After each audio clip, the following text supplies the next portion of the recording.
How's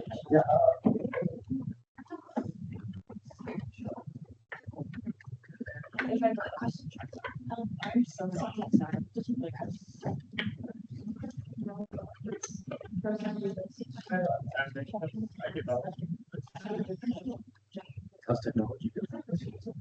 Better, except for I can't get either of the second screens to be recognized by the same computer.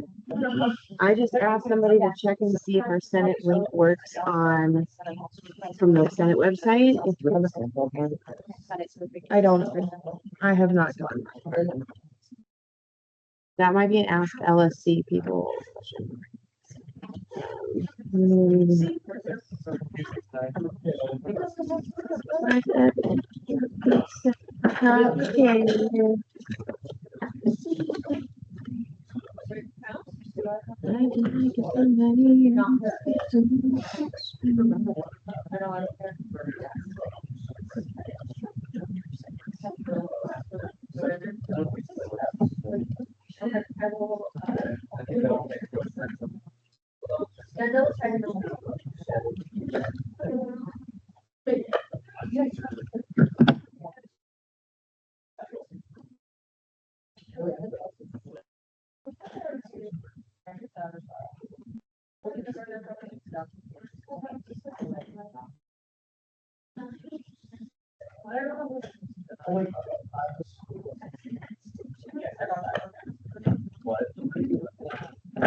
Yeah, and then I forgot.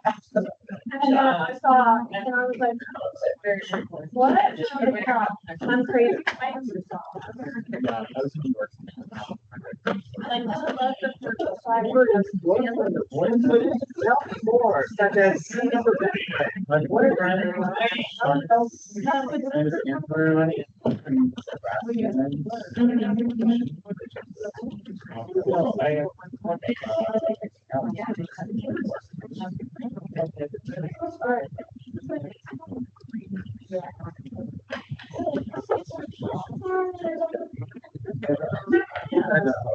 Oh, trust.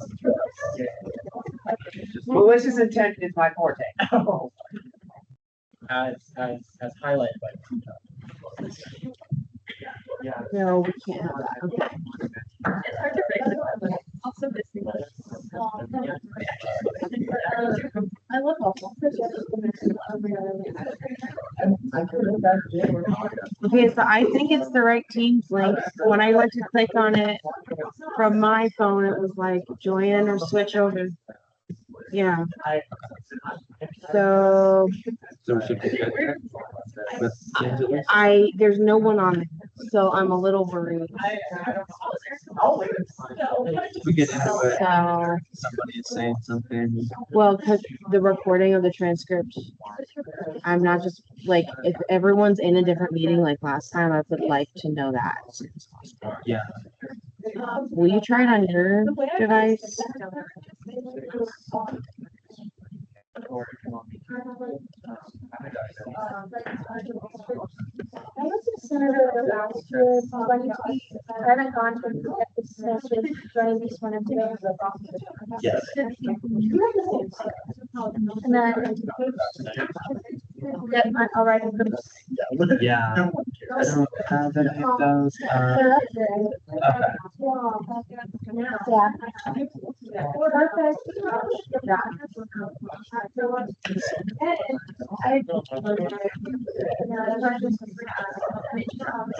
Okay, yeah, no, you showed up on there.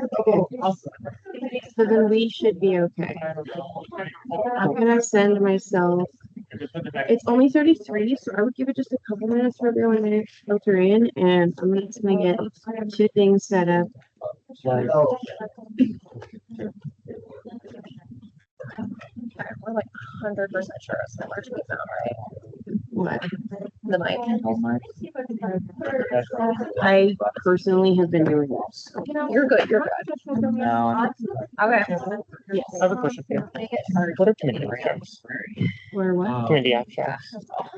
The legislative reports committee abstracts. Like, What are they? what's going? That's just simple. Maybe. But in the beginning, and then I can say like when I'm meeting at both.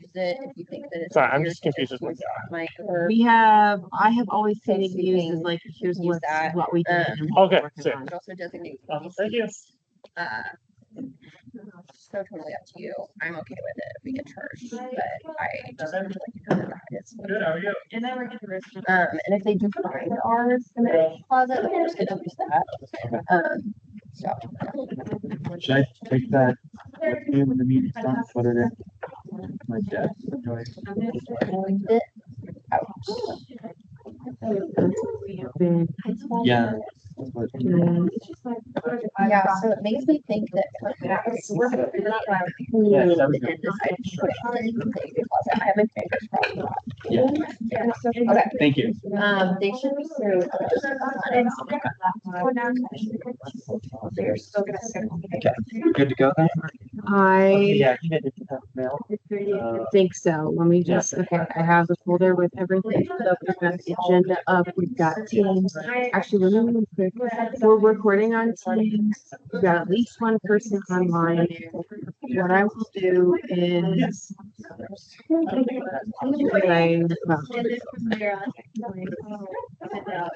I totally just lost my train of thought. I think we have. All the documents. Oh, screen share. No, no. I'd like to get into that.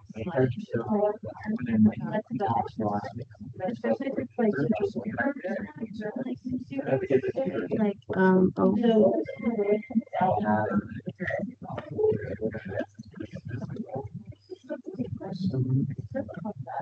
Okay, I think we're. Good to go. I think so. It's screen sharing. I think so. Actually, can I have someone online verify if we're screen sharing or if we have the owl camera on or both? I don't know.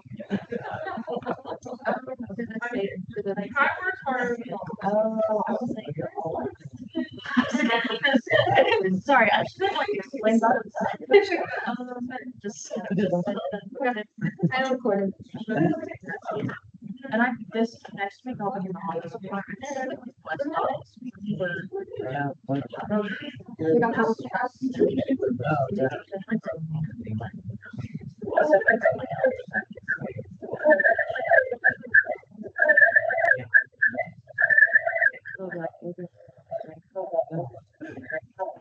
There we go. Okay, yeah, I think we're good.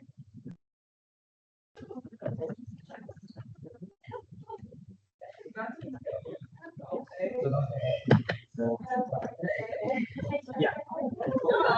Good.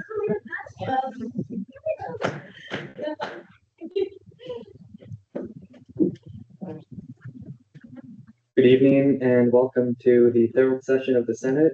To begin, please stand and join me in the Pledge of Allegiance. Pledge allegiance. To the flag of the United States of America and to the republic for which it stands, one nation, Under God. indivisible, with liberty and justice for all. Thank you. Today, with the land acknowledgement, we will switch it up a little bit. We'll be playing the CSU land acknowledgement video instead, because I think it does a good job of showing. I think it is just more impactful than somebody like me saying that, and it feels to me less like checking the box and moving on. So that's what we'll be doing tonight.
Thank you. We'll now move into the swearing in of senators and associates. So if that is you, may come down. Do we have anyone from judicial to do the swearing in? Yes, we do.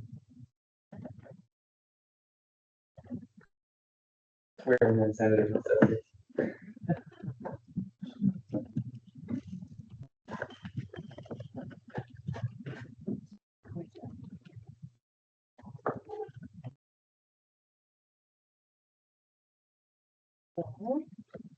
Do we have? Okay, please repeat after me. I state your name. I, Alistair Johnson, Do solemnly swear do solemnly swear to defend and uphold to defend and uphold the rules and regulations the rules and regulations set forth by the Constitution set forth by the Constitution of the Associated Students of Colorado State University, of the Associated Students of Colorado State University, and will rightfully perform the duties of my office and will rightfully perform the duties of my office to the best of my ability. to the best of my ability. Congratulations.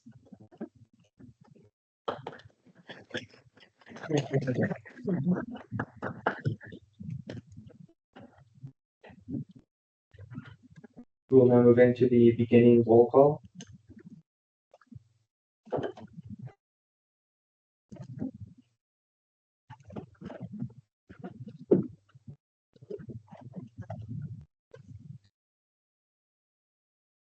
Hi, if I haven't met you yet, my name is Sydney and I've been with ASCSU clerk.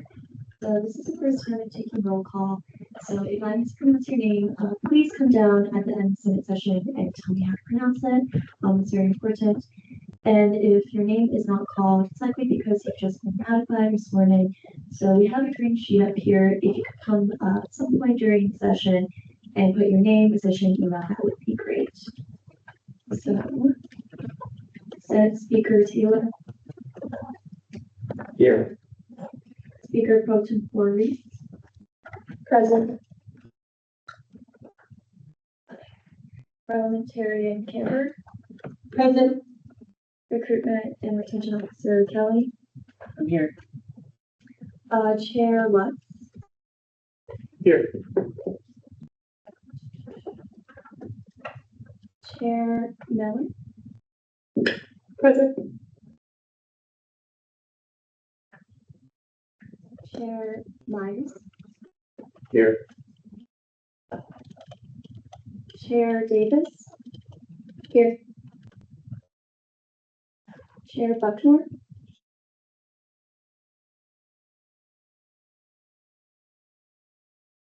Senator Luna, Here. Senator Bogard,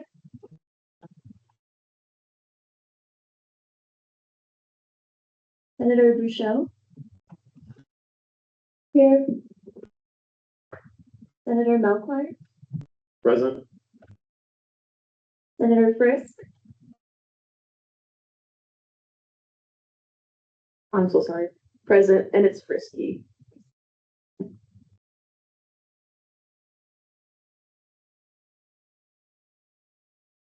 Senator Monavi, Here. Senator Yankowski, Here. Associate Senator Young,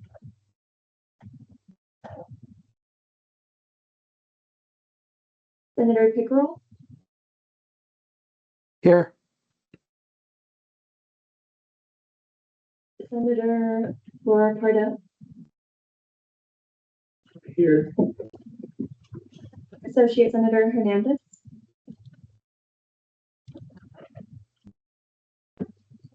Senator Salazar, Present. Senator Rivera,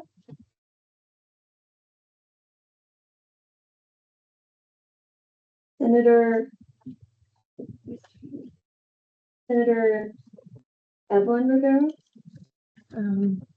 Here, present on Zoom. and Senator Yoselin Rivera here, or Yoselin Rivera. Yes. They are both present on Zoom. And is Senator Sandoval here? On Zoom, no. Thank you.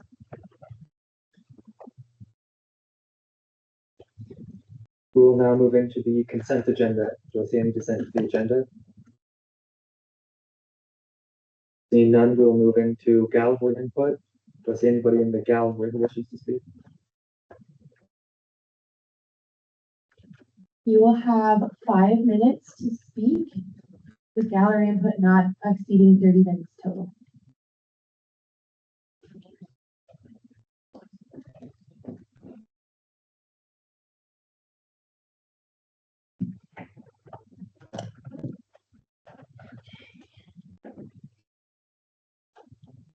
You may begin. Awesome. How's it going? My name is Andrew White. I know that tonight you guys are going to be voting on a little change to the job description where engineers get 3 hours instead of 5, and I'm an engineer who's also interested in being a senator, so I thought it applies to me. Personally, I don't think that should go into effect. I think 5 hours is a huge time commitment, and I think the reason engineers might not want to be senators for us is not because we are too busy. I think it's more because of the type of people who become engineers. It's very different being a senator and doing technical work on machines. So that's my personal input. I am just a sophomore, so the workload might ramp up in the next couple of years. So I might not feel that way a little bit. I might feel like I am too busy for something like the Senate, but I personally think having a less requirement for engineering senators would make it feel like they do less work and their opinions are worth less. And I'd like to stay away from that. So that's kind of my quick input on that, as we'll be voting on later today. So yeah, thank you guys. Thank you. Do I see anybody else in the gallery?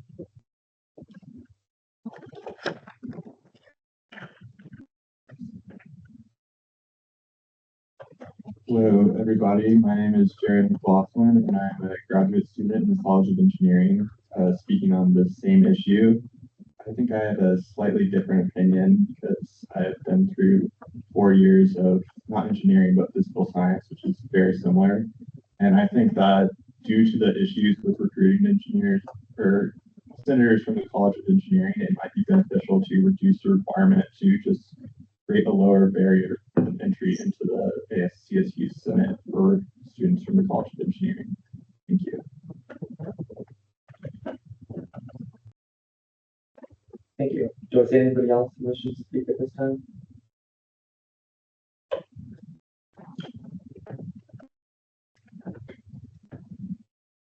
Did you want to say anything? Okay. And seeing none, with no guest speaking today, we'll move into executive reports. I have anybody in executive who wishes to speak?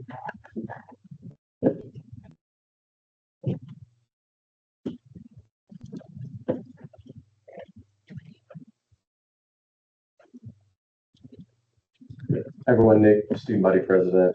I wanted to provide a further update on some of the things I talked about last week, if you were here, regarding the state budget, the special legislative session, just to keep you all up to speed. There were 2 ballot measures that qualified for the ballot, 108 and Proposition 50, that asked voters if they wanted to decrease their property tax. Colorado property tax is fairly high, somewhere around 25%. And so the fear was that if you put both of those initiatives in front of voters, at least one of them will pass. Meaning that if one of those initiatives passed, there would be $3 billion taken out of the general fund because of that lack of property tax money. Meaning that typically when that happens, at least 50% of those cuts are taken on by higher education. And so that would mean $1 billion in cuts for higher education across the state, essentially meaning $64 million in a loss that this university alone would have to make up. That would spell sweeping tuition increases by thousands of dollars. That would mean massive faculty layoffs, and smaller university departments would be cut entirely.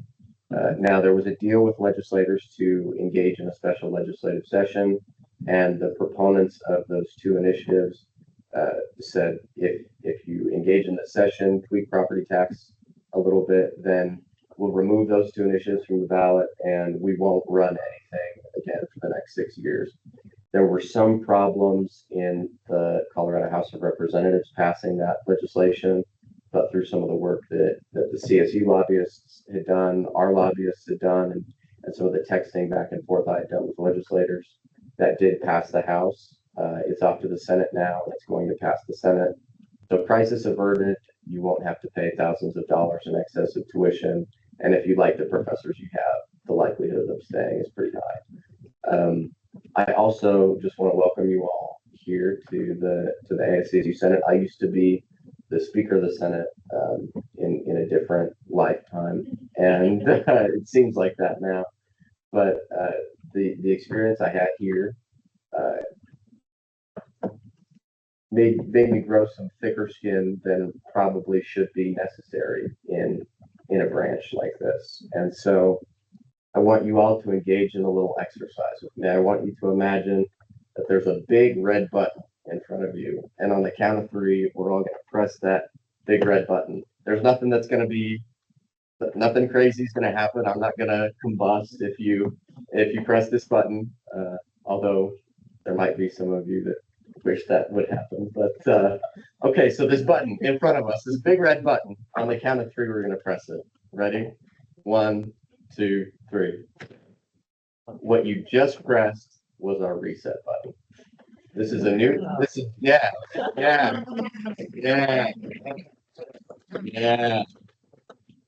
This is a new year, and we have way too many wicked problems to solve to worry about petty infighting, whether it's in this branch or if it's between branches.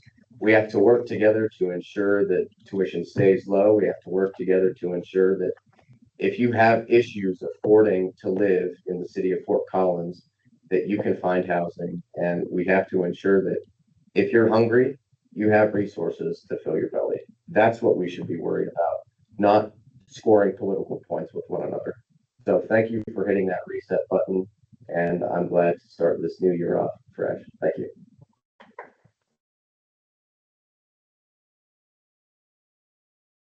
Hello, everyone. Hello, everyone. I am Kai Nunley. I currently serve as the Chief of Staff in the Executive Branch.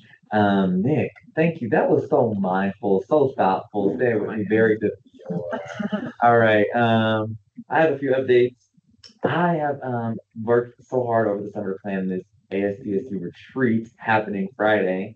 I'm so excited to host everyone who is coming. If you are coming, we're gonna have a great time. And so just be mindful and attentive to your emails because there's a bunch of updates coming to you through there. I have one update that is not mine. It is the friend, a good friend of mine. His name is Braxton Beats. Do you know him? Okay, he's your vice president. And so he has asked me to share today about a little bit about SFRB.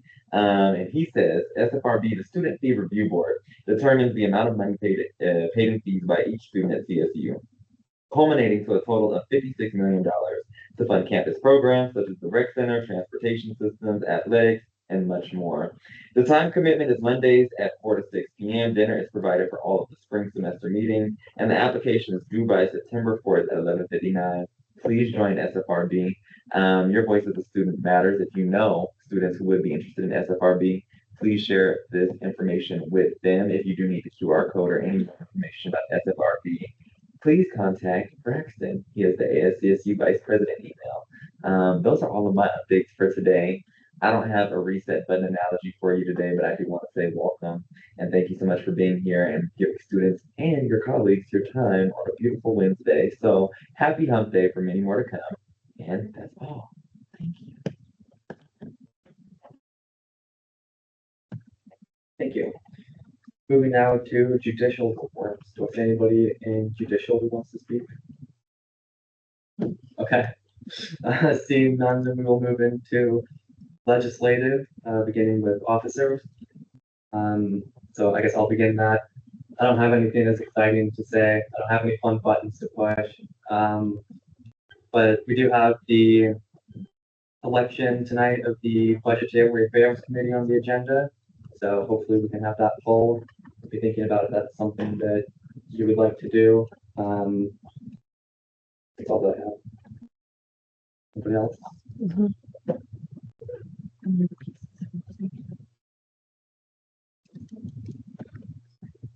Hello, I'm so happy to see more people in the space this week.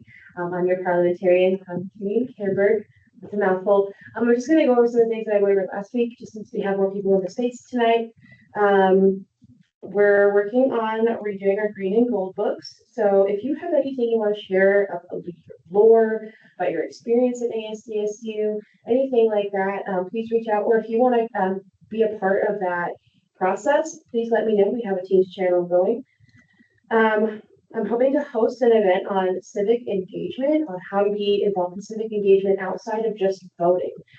We have a ton of populations here at CSU that aren't able to vote for one reason or another, can't or won't, etc., and how their voices can be heard, or your voices can be heard. That's upcoming sometime in October.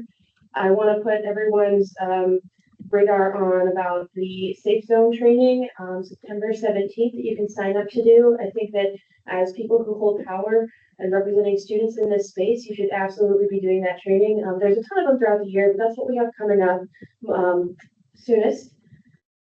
We are looking at a lot of constitutional changes this year. So we have thought about the idea of having a constitutional convention to get everyone together into a committee space to work out all of these changes and then present one big bill closer to the end of the year or the end of the semester, depending on what that timeline looks like. I'd love to hear feedback and thoughts if we're going to move forward with that or not. So just look forward to hearing what you'll have to say about that. And then potentially we will have mock Senate happening at some point to get people familiar with the space and how to operate. Vote on legislation and do motions in-house without having real stakes. So like silly pieces of legislation. And which brings me to my favorite passion project coming up soon. We will be filming in Senate here in a couple weeks. I'll let y'all know in advance when we're doing that to put together a video about how to do parliamentary procedure that can apply to any setting, not just ASCSU. So we can be leaders in education on the World Wide Web as well. So we'll let you know when that's happening so you can dress accordingly. I think that's all I have. Thank you. Awesome. Hi, I'm Brooke Reese. I'm the guest speaker pro tem for. We know this. And I have a couple of things. So first, Graham's going to talk about it a little more, but we're updating our onboarding process to look a little differently. So make sure to listen up to that. If you're new to the Senate, please come talk to me after Senate. Even if you're not new to the Senate and we're not appointed yet, I would love to have your phone number, your email, all that fun jazz. Yeah, that's pretty much it. Our emails are accessible on the website, so just contact us and let's be as well connected as possible. Thank you.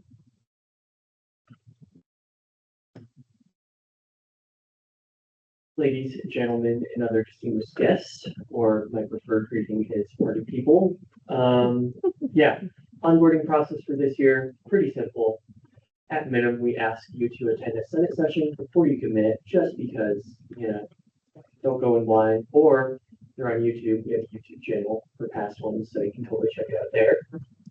Talk to me, because I would love to word vomit at you about what ACSU is and the Senate and all that stuff. And then, yeah, simple as that. I'll point you in the direction of whatever college council or cultural resource center you are interested in or a part of. So that's about it. In unrelated news and not an imaginary button, I got a squeaky hammer over the summer. So if tensions rise, I'm going to squeak it very loud. Thank you. That is all. One more thing, as you are recruited and elected and ratified and all that fun stuff into your position, afterwards, either yourself, if you're new, email me, or if someone within your college gets ratified and you know about it, email me so I can schedule a meeting with them and get them all the information they need after. Sound good? Cool, making a bunch of eye contact. Awesome, thank you. Moving now to committee abstracts. Chair Walker. Ahoy, friends. Internal met this past week and we looked at legislation, but the only one we made edits to Bill 5403 which we'll be discussing later, which was the job descriptions. Those will be talked about later. But I have an announcement. Since it's a holiday weekend, we will not be meeting on Monday, instead of Tuesday at 8:30 sharp. It's the only time that works for me. I sincerely apologize. But after that, we'll go back to the Mondays 3 to 4. So yeah, from the internal, the best one. Thank you. Can I have a point of information? Is that 8:30 a.m.? Yes. Okay, thank you. Not by choice. I promise. Not by choice. Any other committees? Okay. Moving to Senator and Associate Senator reports. Somebody want?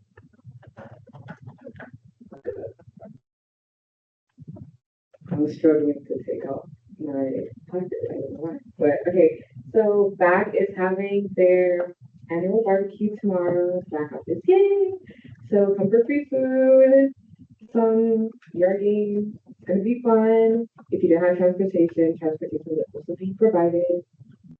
There are locations and pickup times. The locations from my memory are the Morgan Library, which is like the parking lot right there, and then Academic Village. If you need more information, it's on our Instagram. The barbecue starts at 4. It's in a park. I don't think the park. What? Roman Moore? Yes? Yes. Okay. Yeah, so come for free food and fun. And it's gonna be great. Okay. Hey you.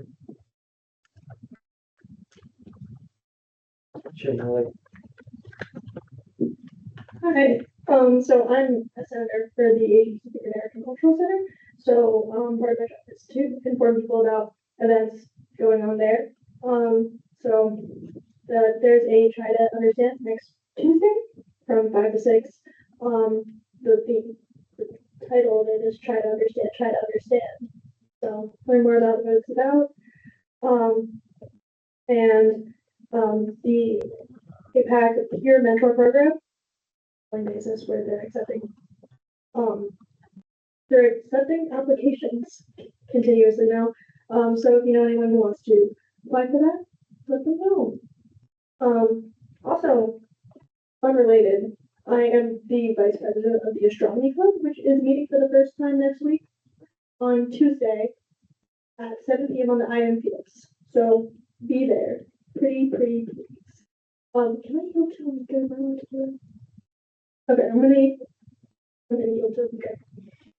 Hi guys, I'm also a senator for APAC, and we have the Rice Bowl event, which is September 15th, and they have the applications right now. It's a bowling event, so if anybody's interested. And then September 27th through the 29th is All Nations Leadership Retreat, which is a joint retreat between APAC and NAC. It's for first year students, so let any first years who are interested know. Thank you. Thank you. Thank you. Chair Davis. Hi guys, I'm Lauren. I'm a senator for the State Center Survivor Advocacy and Feminist Education. You might have also known us as our former name, the WGAC. We are now known as the State Center.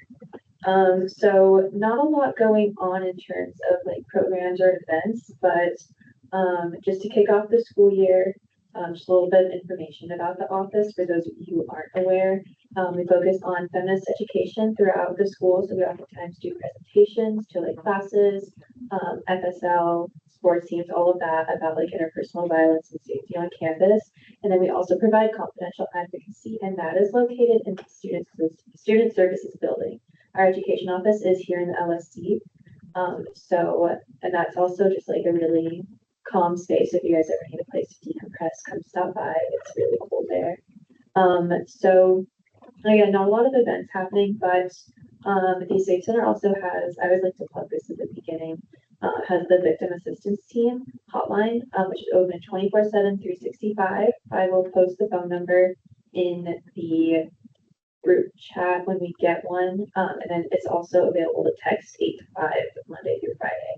And then also at the start of every school year is something called the Red Zone. So we did a little bit of information about this last week at the street fair, but essentially it's like the first couple months of any sort of school year and college campus is the highest rate of interpersonal violence. So if you guys want more information on that, please stop by the office or let me know, and we can provide that for you. That's all I have for today. I yield. Thank you. Chairman Lutz. Hello, friends again. If anyone wants a spot where all or most of the diversity events are in one place on one calendar, the Warner College DEI webpage has a calendar with all the CRC events in them. We try to update that very regularly, and we also try to put in other DEI related events. So if you just want one place where you can look at them, that's a great resource. And then also Warner College has the upcoming fall picnic. So if you know any Warner students, Thursday, September 5th, from 4 to 6 p.m. in Sherwood Forest, which is the forest behind Warner or Michael Smith. So yeah, a bunch of clubs will be there and it'll be a great time. So let any Warner students know. Thank you. Thank you. Was there any additional senator and associate senator reports?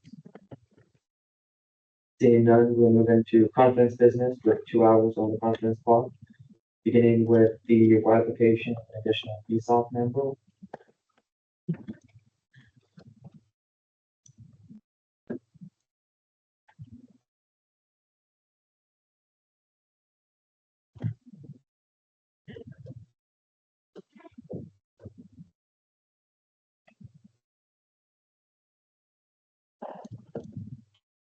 Hi again, everybody. I'm Tangia, for those of you who weren't here last week. So we re-ratified formally ratified summer board last week for anyone that was not here.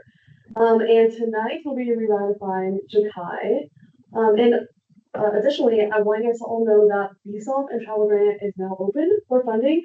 They're super exciting. I know a lot of you guys are involved in other RSOs, so please let your leadership, president, treasurer know. We'd love to work with them and get back a little bit.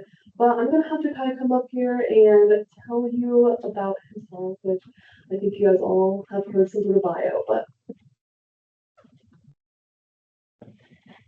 Hi, friends. Thank you so much. I am Kainani. I serve as the judicial liaison on the VSOP board, pending ratification. And I joined VSOP last year because Tangia and Ashton Dutfield, they cornered me in Facebook and they said, you will join, you will join, you will join. And so here I am. I'm just kidding. It was a much more pleasant conversation than that. But that's all I have for you today, unfortunately. We will begin now 10 minutes of Q&A. And to those of you who maybe didn't attend the last meeting we had, I did give a little bit of guidelines with the way that we do Q&A and ratifications, which is that is not the same as elections. So it's not like interview questions. These candidates have all been, well, this candidate has been interviewed. So it's questions mostly about his ability to do the job and the processes that executive follows when they choose these people. So we'll begin 10 minutes of Q&A with the first placard. Chair Davis. Just genuine curiosity, what does the judicial liaison do? Great question. So I'm going to be working with our friends on the court to make sure that they're having just current updates about what is happening in BSOP. Kind of provide like a holistic connection experience between BSOP and what's happening, so everybody in ASCSU has the most accurate, updated information. That's cool. I yield. Any additional questions? Okay, seeing none, you can take a step outside.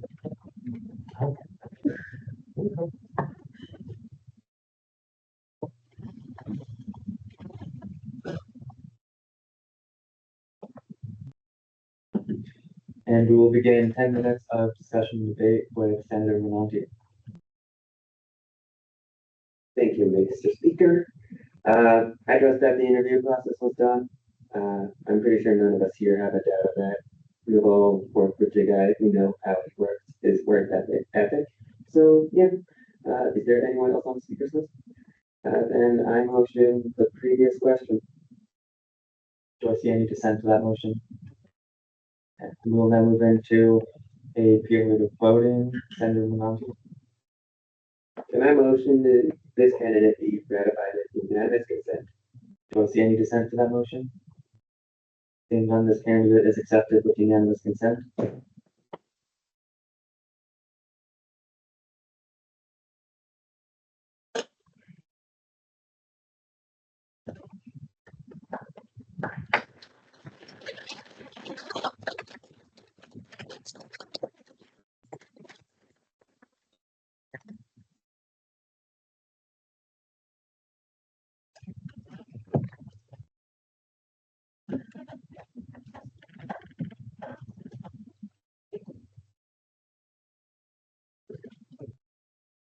All right, raise your right hand and repeat after me.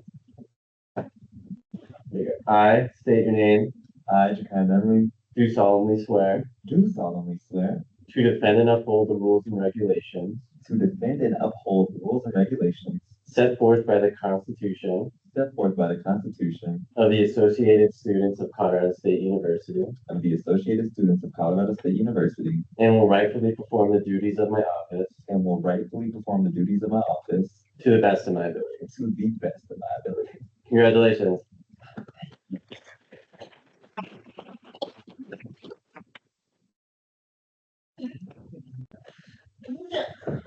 We will now move into the election of the Budgetary Affairs Committee Chair. Do I see any nominations, self-nominations? Chair what? I nominate Senator Menante. Senator Monti, do you accept this nomination? No, I do not. I would like to raise my question. Okay. I'll raise mine.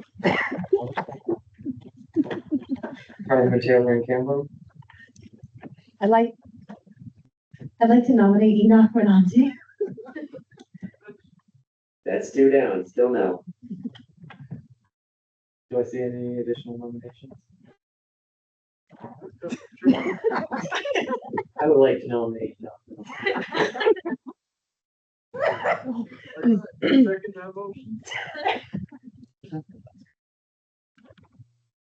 We have on our teams, Senator Pickerel would like to nominate Enoch Renanti. Do you accept this nomination? Still no, but you're getting closer. Any additional nominations at this time?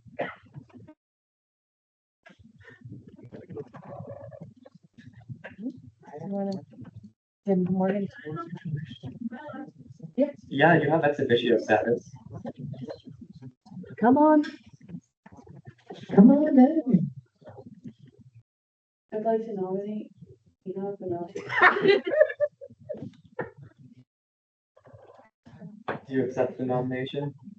You know, I didn't say anything about judicial. Fine, I guess I will accept it because judicial is least nominated.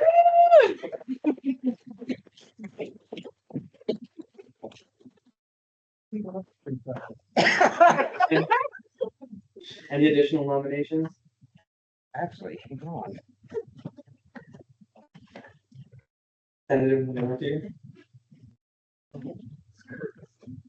I nominate Senator Salazar. do you accept this nomination? Okay. Any final nominations at this time? Okay, seeing none, we will begin 10 minutes. Nope, you will have 10 minutes to introduce yourself. For those of you who did not know anything about this, I have already discussed with the Speaker of the Senate, Taylor, that the only way I would accept a budgetary affairs chair's nomination would be if all of Senate nominated me. Because someone outside of Senate nominated me, and I did not take into account for that, I decided to accept. So, yeah. Beginning 10 minutes of Q&A. Chair Vaughn. We're so happy to see you up there, my friend. I truly feel privileged and honored to be able to ask you the first question that I definitely thought of. What are your hopes for this position? I just hope I manage the budget well. For those of you who know me, numbers aren't. For those of you who know me, numbers are not my strong suit. That's why I was like, budgetary chair? No, that's a lot of numbers. But I guess I'd be down to do it if no one else wants to, and since all y'all want me to, I'll learn how to do budgeting. And honestly, my other hopes and goals is that I can at least, make it something that y'all can enjoy. Thank you. Chair Miller. Considering you declined 4 nominations, was it 4? It doesn't matter. I would like to know what your holdups are over being chair. Well, the funny haha part of the answer first. The funny haha question being, I just wanted to see if everyone in Senate wanted me as chair. But the more serious holdup is that, again, I'm not confident in finance. I'm not confident in my ability to manage a budget and whatnot. And I know Senate has a very big, important responsibility of managing its budget really well. It's also a matter of time. I have a fair bit on my plate. I'm not as free as I was last school year. So it's also figuring out that. And finally, I definitely think there are a lot more people more qualified than me in this room than me, basically. And I feel like they should I definitely think that the only thing we're really holding them back is feeling the confidence to lead, which I feel like that can come just taking the first step. Thank you so much. I yield. Thank you. Senator Salazar. Speaking of the time constraints that you just said, do you really think you want this position? I think I could manage it. It'd just be a matter of figuring everything out. I know, especially with like legislative cabinet, that time currently, it doesn't really work with my schedule as it is right now. But it would be a matter of figuring all that stuff out. And there are ways to manage around that, such as, again, with legislative cabinet, as long as I can get my vice chair and secretary nominated, I can essentially be like, hey, I'm going to send one of you to legislative cabinet instead. So it's just a matter of using what I can and figuring it out as I go.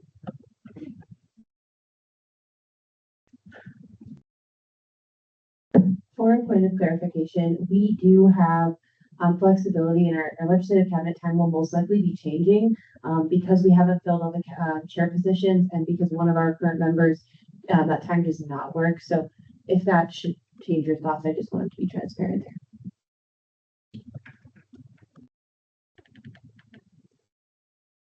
And do you yield? Yeah. Senator Johnson. I yield to redundancy. Thank you. Chair Davis. I also yield to redundancy. Chair Buckner. Hi, Lord. Okay, our one has done in being a chair, so I just want to like give you that on the back. Everyone has their own jobs, but what do you feel you will be successful at in being a chair?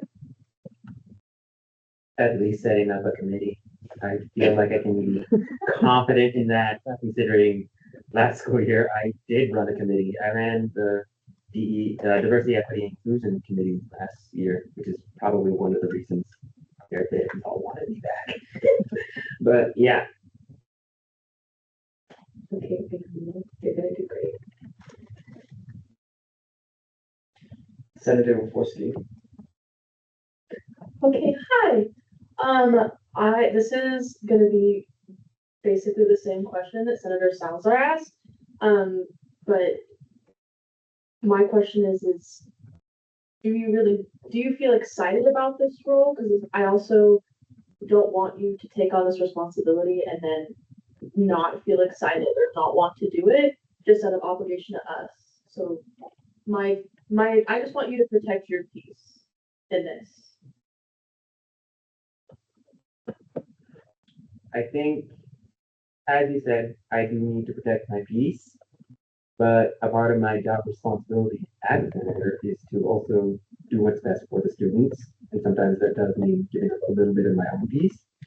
And it's not the first time I've done that in my life. It won't be the last. I know myself way too much. I'm too eager to please people. That's something I'm working on. That's something I know that I'll definitely need to continue working on. But I do still believe in the good of this organization. And while I might not be the most enthusiastic about it, I can live with myself if I can take this position. Okay, beautiful. You're gonna do great. I yield my time. Any additional questions? Seeing none, you can step outside. All right.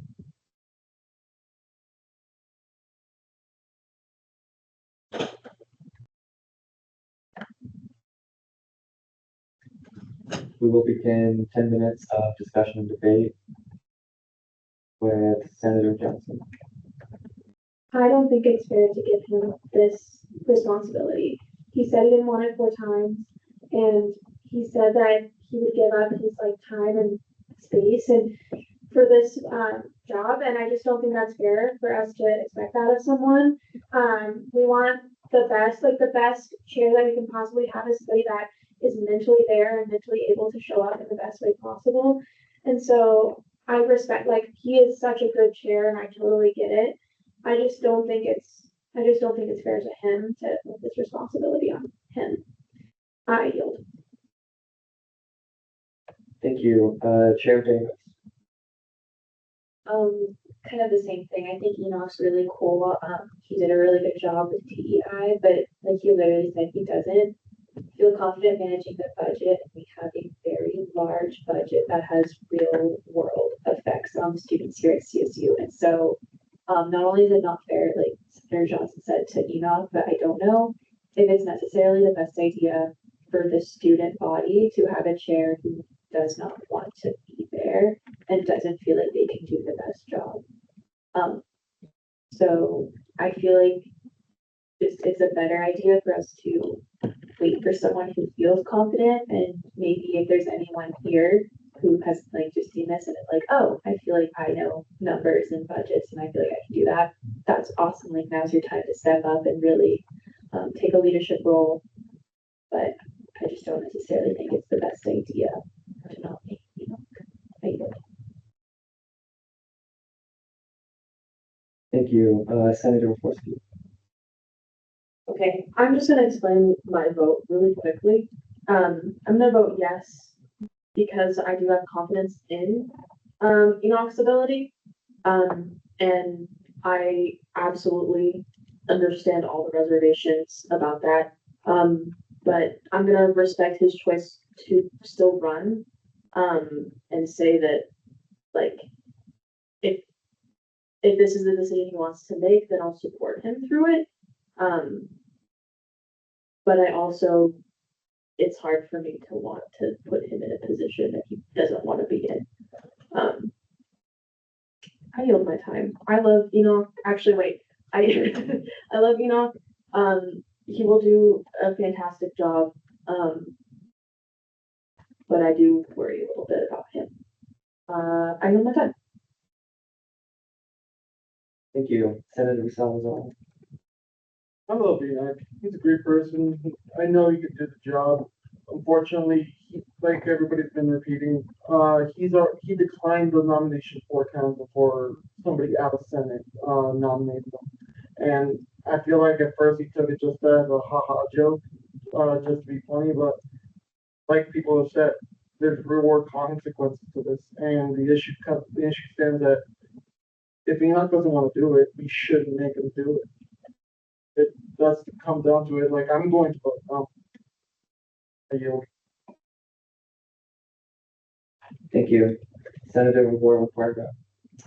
Yeah, I agree with kind of like what's being said, and I feel like I love Enoch as well, and I think that if anyone's capable of doing this position, it would be him. Although I do want to respect his wishes because he clearly mentioned that he does take this position stretches themselves thin in order to like please others. I know how much of a detrimental effect that can have on someone's mental health, and I feel like at the end of the day, he's also part of the student body, and we need to respect that. And you yield? Thank you. Chair Miller. I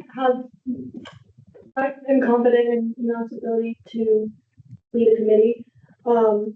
He said for himself that he was a confident managing the Senate's budget, which is a large part of the job. And also, I don't want to hold Elon against his will. And I didn't want to bring it up when I asked my question, but he said that there were more qualified people in this room. So let's find them and talk to them and see what we can do with that, because if he thinks that there's a better person for the job, I think we should be looking into that option more. Thank you, I yield. Senator Jankowski. I guess I more or less just have a question. So what happens if we don't find a chair? Does this position just sit open in regards to the budget, or? The position would sit vacant until we elect a committee chair. The election will stay on the agenda until we get one, just like. So then how does the budget get managed if somebody's not managing the budget? Okay, so. Yeah, we have people in ASCSU who deal with financial questions. With some of my legislation, I've sent it to some of them because we haven't had a budgetary committee chair yet. And just had them kind of take a look at it, and then if the Senate body decides not to elect Senator Menanti tonight, I guess we could continue with something like that until we do elect a committee chair sometime in the future. Okay, thank you. Does that make sense? Yeah, right. So provide some clarification. Brief point of clarification, it is usually also a collaborative effort between executive and our like financial advisors, as well as our budgetary affairs chair. We still have, we still have our executive people, we still have our advisors, so there are means to still buffer out while we are finding people. But while we're looking, you all know finance majors. Bring them. The more serious implication is that our legislation is gonna get held up. Anything with money we will have to go into committee of the whole no. We'll have to, either way, we'll have to vote to release things out of committee before it's been seen by anyone budgetary related. No, not exactly. Legislation is, we have guidelines of which committees see what legislation. That's not something set in stone, and ultimately which committee legislation goes to is at the discretion of the chair. And so until and unless we elect a committee chair, we will just not send legislation to a vacant committee. Does that make sense? And then so what we have has already been sent to budgetary. We've got a plan for that, but then going forward. Yeah. Does that make sense? Any additional points of discussion and debate? Did you want to be added to the, yeah, go ahead. Is there a deadline for like this vacancy? Cause I'm just asking like in the event that we don't end up finding someone to chair this committee, what's going to be the plan for the academic year? That's what we're doing now.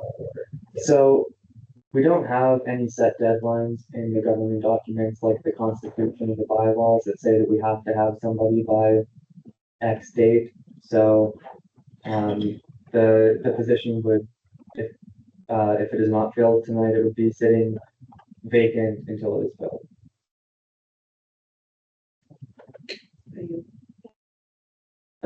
Moving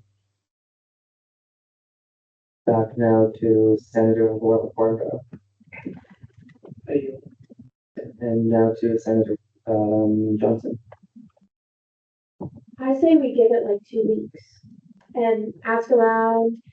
People get excited and interested in it, and then and like maybe there's somebody new that comes in that we can give this like cool role to. I think we just let it cook for a little bit, and then we can revisit. Like and that's how I'm feeling. All right, I yield. Officer Kelly.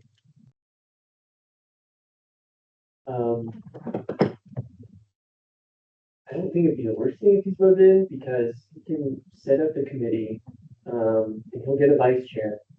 And I think it'd be great for the vice chair to kind of learn how committees run.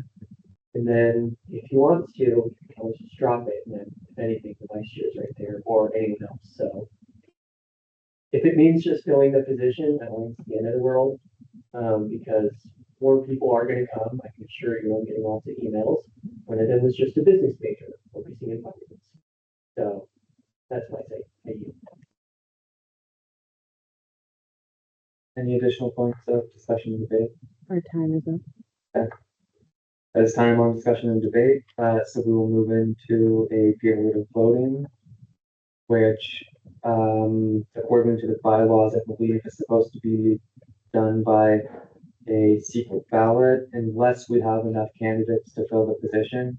So we could do a motion, Chair Davis. Motion to do this by like a raise hand, raise placard vote. Placard vote. Does that motion have a second? Do I see any dissent to that motion? Okay, we'll do this vote by a placard vote.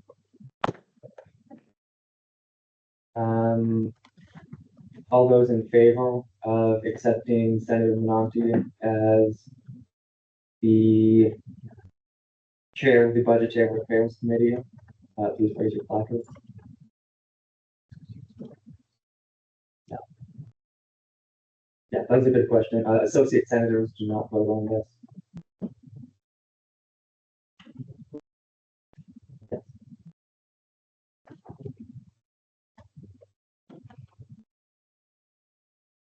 You need to put those down. And those opposed?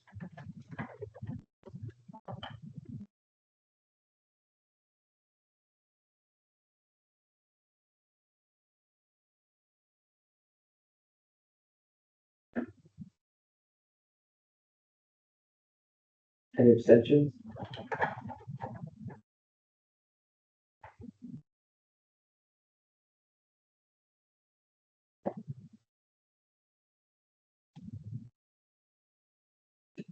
With a vote of 2 to 8 to 4, this candidate is not accepted.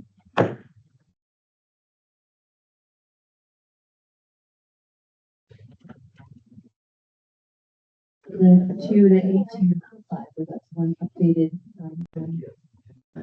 We had one additional vote on Zoom that just came in as I hit the gavel, so that'll be 2 to 8 to 5. The result is still the same. Yeah. Nervous, like I'm like nervous. Nervous sometimes.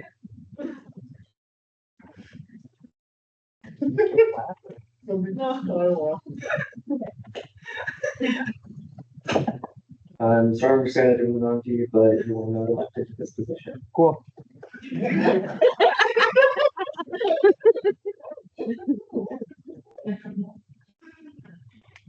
Moving now to the election of the Women's and Social Justice Caucus Chair. Do I see any nominations?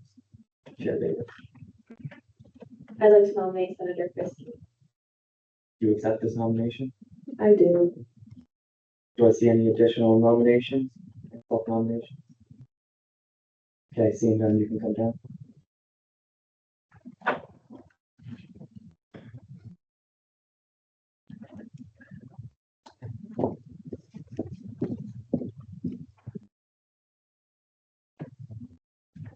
You'll have 10 minutes to talk about yourself if you want to. All right. Hello. My name is Olivia Frisky. I am a senator for the State Center. I was the Women's Caucus Chair last year. And I had a really amazing time. We changed the name from Women's Caucus to Women and Social Justice Caucus, which was pretty amazing. So we could include more people in our caucus.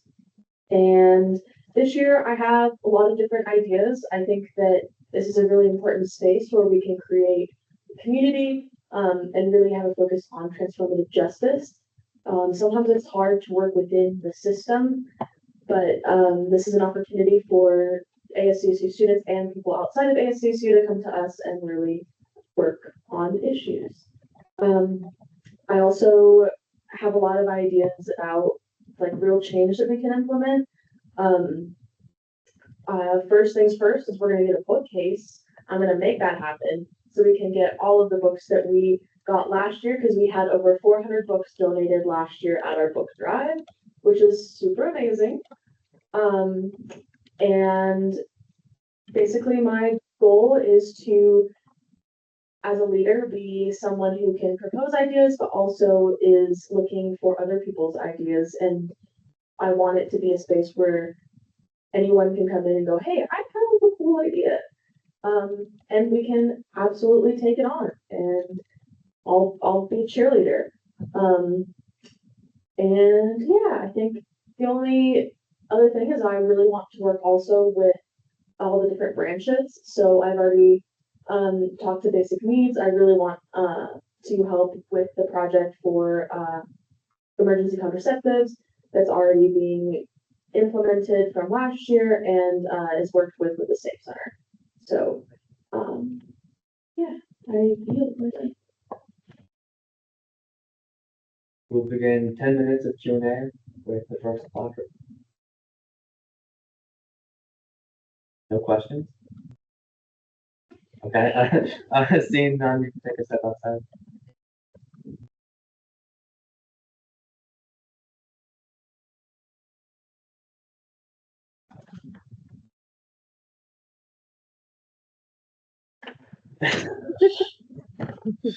We will begin 10 minutes of discussion and debate with Senator Monti. Thank you, Mr. Speaker. I just want to say that I have full confidence in Senator Frisky's ability to run this caucus. Remember from the last previous Senate that they had run this caucus with efficiency. And while I had not been able to attend any of the caucus meetings, the one that I was able to attend was absolutely spectacular. That was the day we were going through the books and figuring out which one really fits with the lovely bookcase that we had. So yeah, I definitely have full confidence in Senator Frisky to run this caucus, and I feel like a lot of my constituents would say the same. I yield the rest of my time. Thank you, Chair Buckner. Thank you. I'm just going to piggyback off of the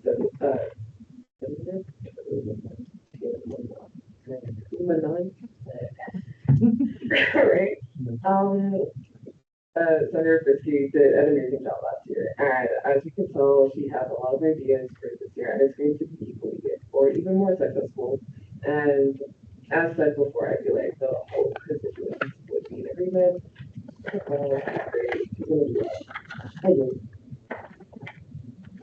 Chair Miller. Is there anyone left on the speakers list? Yes, one. I would like to motion to exhaust the speakers list. Second. Do I see any dissent to that motion? Okay, seeing none, the speakers list will be exhausted. Oh yeah.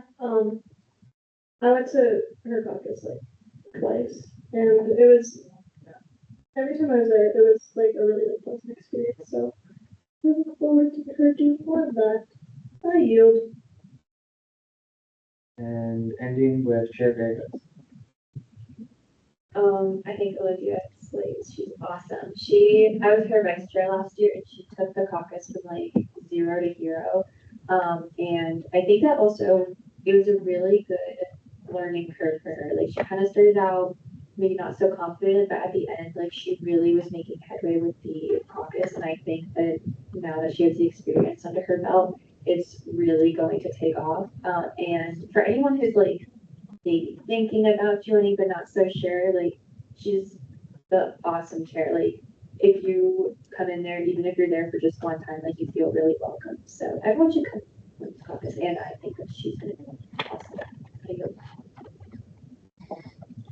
Thank you. We'll move into 10 minutes. Nope, we'll move into voting now. Senator Monty, Motion to approve this candidate with unanimous consent. do I see any dissent to that motion? Seeing none, this candidate is accepted with unanimous consent.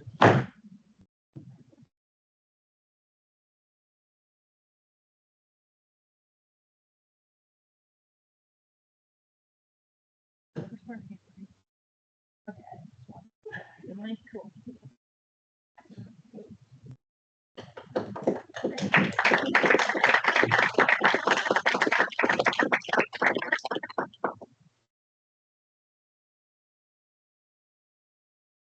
raise your right hand. I state your name. I, Olivia Frisky, Do solemnly swear do solemnly swear to defend and uphold the rules and regulations to defend and uphold the rules and regulations set forth by the Constitution set forth by the Constitution of the Associated Students of Colorado State University of the Associated Students of Colorado State University and will rightfully perform the duties of my office and will rightfully perform the duties of my office to the best of my ability. to the best of my ability. Congratulations. Thank you.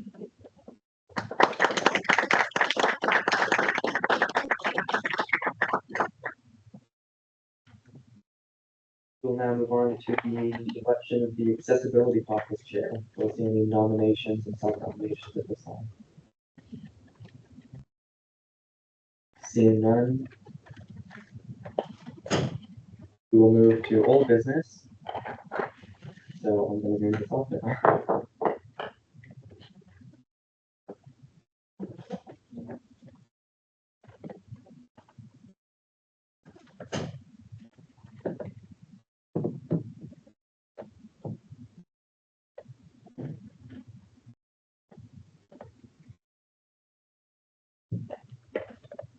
Might be a good time to mention, as the author of the Senate bylaws, I'm going to pull that off of the agenda this week. That is because the timeline with passing job descriptions and bylaws is kind of messy in the Constitution.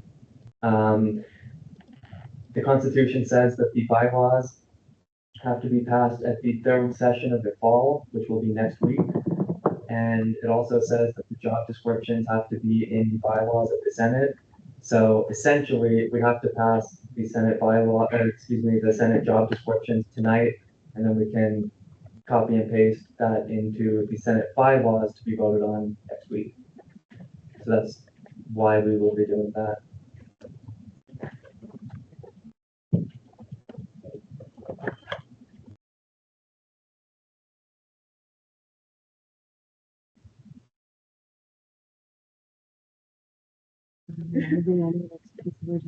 Yes. Yes.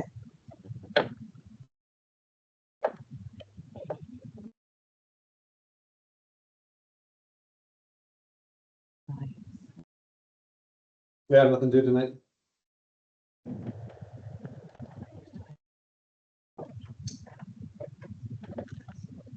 Next thing I have to do is do on Friday. Huge.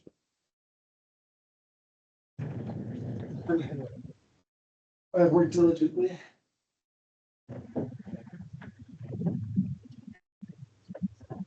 Andrew, White, could you please mute your Teams? Thank you. I'm really confused for a second here. Okay. So.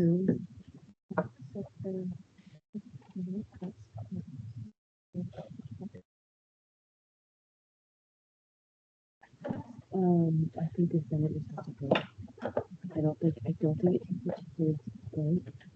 Which one? Like, job description. To pull it out of committee, it doesn't take two votes, right? I don't think so. Nothing says it. Okay, so you just have to explain that, and then I would entertain a motion. I can explain it if you want. Okay, awesome. Do you want me to do that now? Additionally, with the Senate job descriptions bill that was sent to maybe all of the committees, The only committee that has met is Internal Affairs Committee. The other ones fall after Wednesdays, so they have not met yet. So with this one, we will have to have a vote of the Senate to pull that out of committee, which essentially is doing exactly what it sounds like. It would be not in the committees, and so then we can vote on that tonight.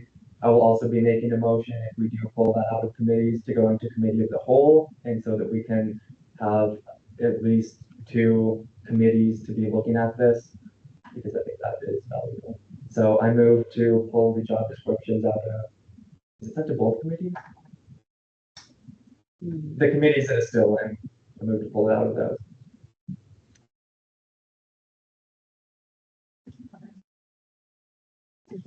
Do we have a second?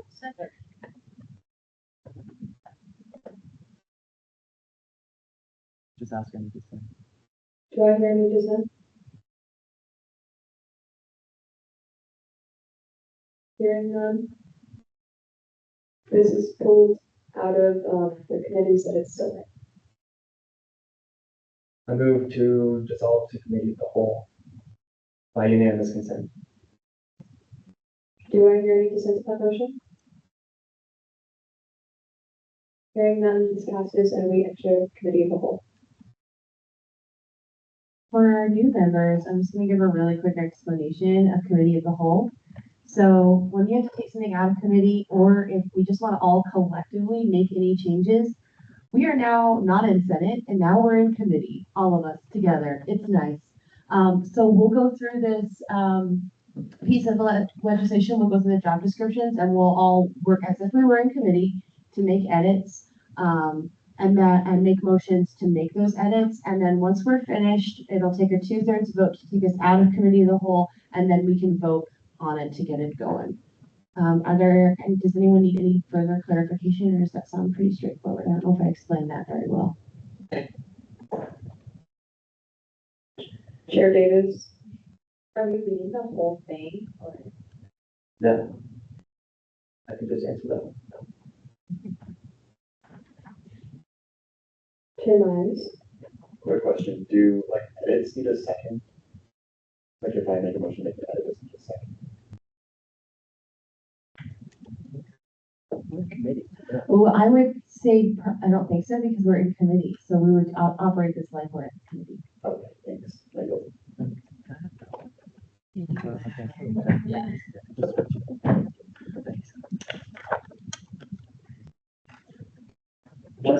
A quick point of information, would it be suitable, so there were edits made by the committees, were we meant to do that before we entered committee of the whole, rejecting and approving them? Yeah, I think so. We're in committee, we're in It's in committee. committee of the whole, that's fine, we can do it Okay, this way. cool. One of the things, obviously, that I think we should talk about is the office hours. I know that's been a big point of discussion with this. I'm willing to accept anything that this committee passes with that. So we've gotten some input, I guess, with engineering students on that. One thing I will say though is I will not be accepting the edit. Point of information, can I go over the edits before we talk about that? Because I don't think anyone knows what we're talking about. Oh yeah, because that wasn't. Yeah, Yes. so I can go over that super fast. So internal saw Bill 54, this is Bill 5403, right? Yes. Okay, cool. We made 3 changes to this bill. One was, hold on, let me pull it up. We got rid of the College of Engineering specification, and we changed the 5 weekly hours for senators to 3 weekly hours. And then we changed, for associate senators, we did a similar change. We got rid of the College of Engineering specification, and we changed the 3 hours to 2 hours. And then finally, for the parliamentarian, we added, what is it? Oh, there it is. We added under job-specific tasks and responsibilities that, quote, the parliamentarian has the duty and authority to edit documents and legislation to reflect the appropriate titles, departments, etc., as they change and evolve over time, and to edit any grammatical errors that do not change content. They will be required to make old and new versions accessible to all for transparency. Essentially what that means is that if the title changes, the parliamentarian can go through, update that, and as long as it doesn't change the substance of what is, the rule is, the parliamentarian has the authority to do that. Internal also endorsed this bill. I believe those were all the edits we made. Thank you. Thank you. So I guess knowing now some of those, is this too loud? Am I too close to you? Okay. Knowing some of those, I will not be accepting the changes to reducing the office hours completely. So with that in mind, I would move to undo that edit as committee of the whole. And then I would open that up to any discussion on the engineering thing. And if we decide that we don't want to accept the change that I made, we want to just take that out, I'm not going to fight you on that. Point of information, Mr. Speaker, since you have author's rights, you can just reject those changes outright without a motion. Thank you. Point of clarification, just explain to me one more time what's happening. But Information, point of information.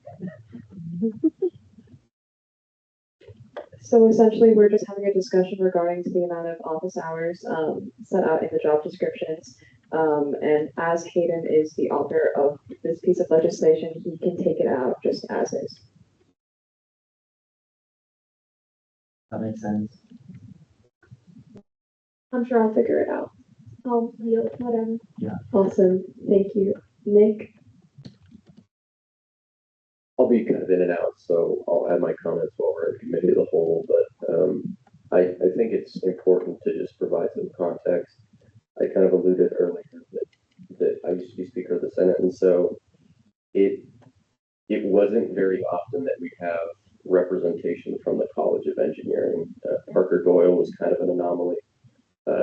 In a good way, I mean that in the most endearing way possible. He was just a rock star. But as there are exemptions carved out for graduate students, so for example, if you're representing graduate students in the Senate, you don't have to meet a specific office hour requirement to the extent of just a different typical senator. And that is because the workload that graduate students usually have to bear is much higher. And so this change to reflect the College of Engineering isn't to kind of insult, it's not to insult the work that the rest of you do in your individual majors and your colleges, because I'm sure you're as overworked as anybody else is. But it's essentially saying if we want representation from the breadth of campus and through the College of Engineering, then we might have to readjust and lower that hour threshold so that it's more attractive for those folks to want to join the Senate. They have a really high workload, as you heard earlier in gallery input. And I think reflecting this change would allow for some more flexibility from the Engineering College Council to actually bring representation to the ASCSU Senate. And then I agree with Speaker Taylor. I think minimizing the office hour requirement from 5 to 3 just across the board, it lessens the time commitment that you need to make to the Senate, which I think, although you're all volunteer positions, we are actively looking to try to provide some sort of incentive, whether that's an internship credit for those of you volunteering your time. I don't want to turn my nose up to the fact that all of you are taking time out of your nights and your busy schedules to be here. But that's also to say that a threshold of 3 hours a week, I think, is just too low for an average speaker. And that's my 2 cents. I yield.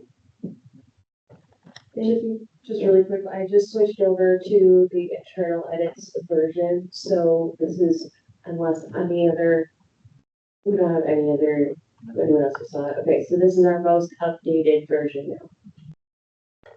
Yeah, I was only that one committee that saw it, so this is the most up to date, which is kind of why I wanted to go to committee of the whole, is just to have at least 2 committees take a look at this. Senator Minotti? To put in the general consensus that I've been vibing out through most of the space.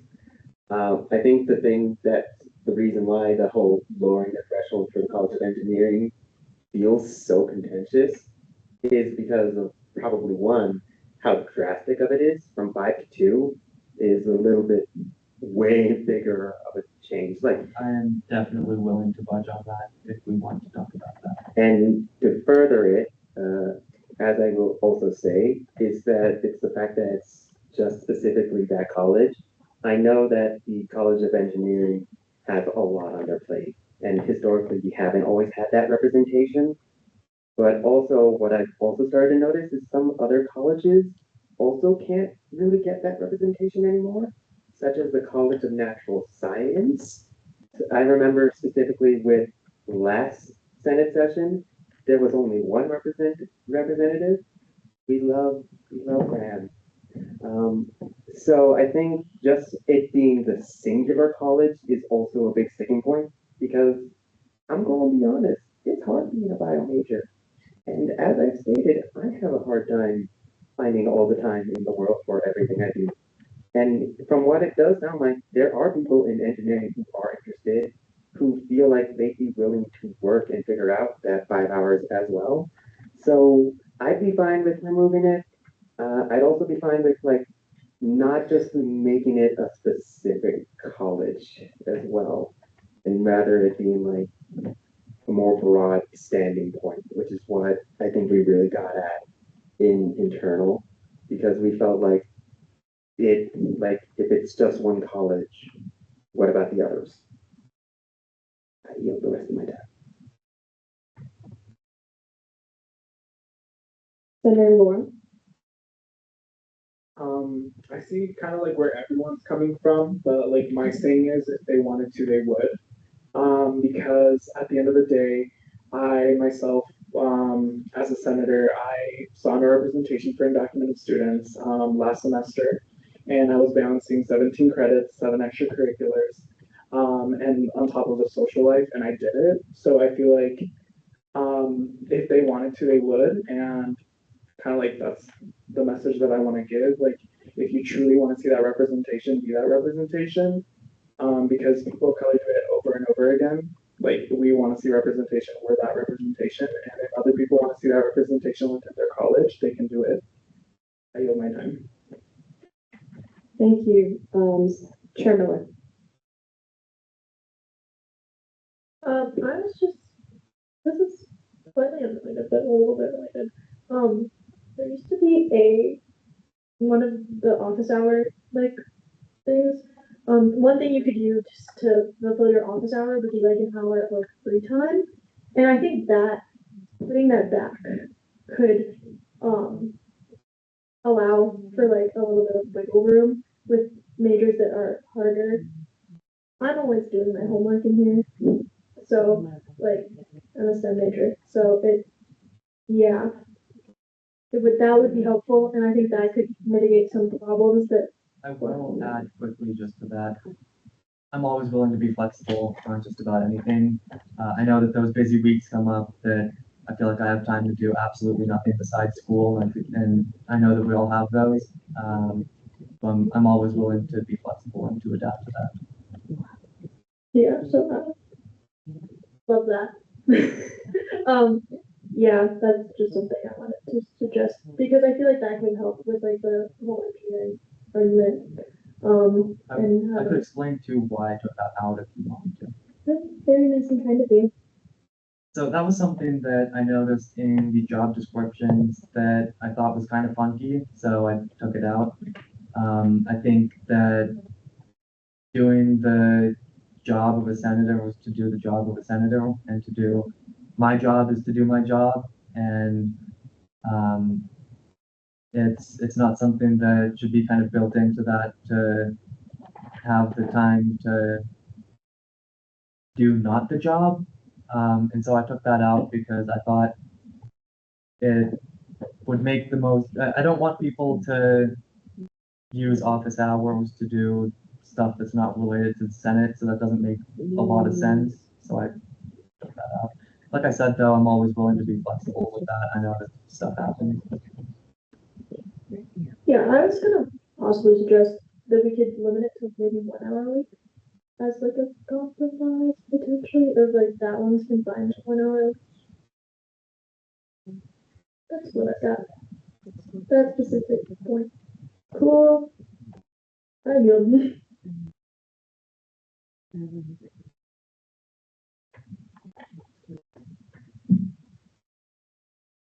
Awesome, Chair Myers. So I have like kind of 2 points to make, in regards to this engineering thing.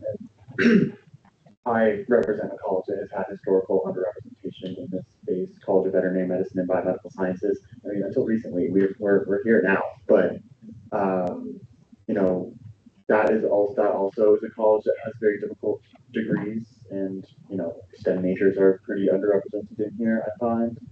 And so I think that, like, saying, okay, here's one group of STEM majors that we can give a break is kind of not fair to everyone else who is also doing a very difficult, time-consuming degree.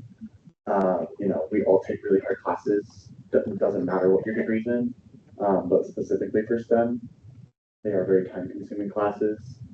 And also, to kind of piggyback off what Chair Miller was talking about, I think that adding in to the job descriptions, or adding into the job descriptions an hour of like taking care of yourself and like doing self-care, as opposed to like making it feel like, okay, you have to be like doing something for yourself, not just like turning around, would be a good kind of halfway point to like say, okay, we can, have STEM majors in this space, but we can also like have wiggle room on our job, on our like office hour requirements per week.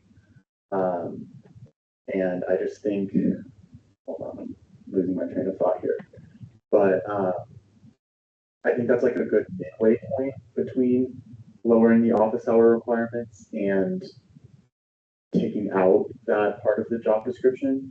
Um, just because, yeah, and also, let's be real, if like engineering students aren't going to be like informed that this is happening, they're not going to know because they aren't really informing. They don't care, honestly. Like, obviously, they're not like coming to Senate meetings. They're not, for the most part, not to make generalizations, but I think that it is an issue of recruitment and retention as opposed to making specific. I'm not trying to attack people.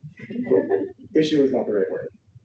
A job requirement of recruitment and retention as opposed to changing the job description, because I don't think they're reading the job description and making the decision based off of that.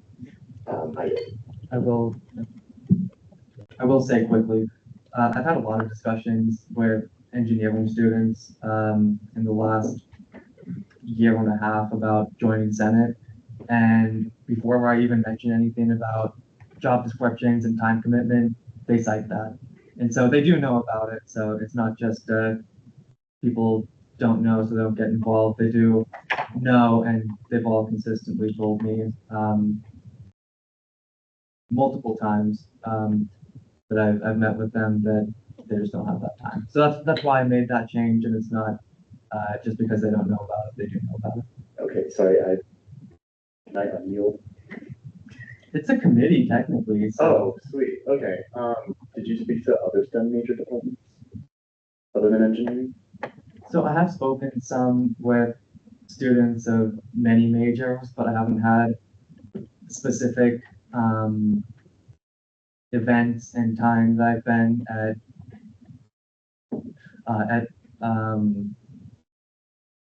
other colleges that I've been talking to specifically those students, but I have had discussions with those students. Thanks. Yeah, CVMDS College Council meets at 5 every Wednesday, or every other Wednesday, so if you want to come talk to them, that'd be great.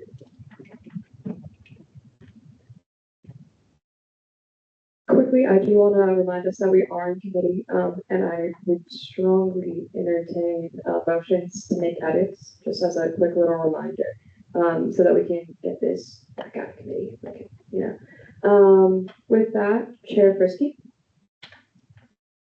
Okay, so I don't know if it's gonna be a controversial opinion, but I feel like it should be lowered for everyone. And hear me out. So, um, first of all, when you talk about just like engineering students, we're talking about like just the college, right?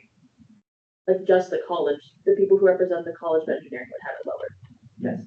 So there are people in the cultural centers who are also could be engineering students who also could do that, and then they're not going to get that lowered.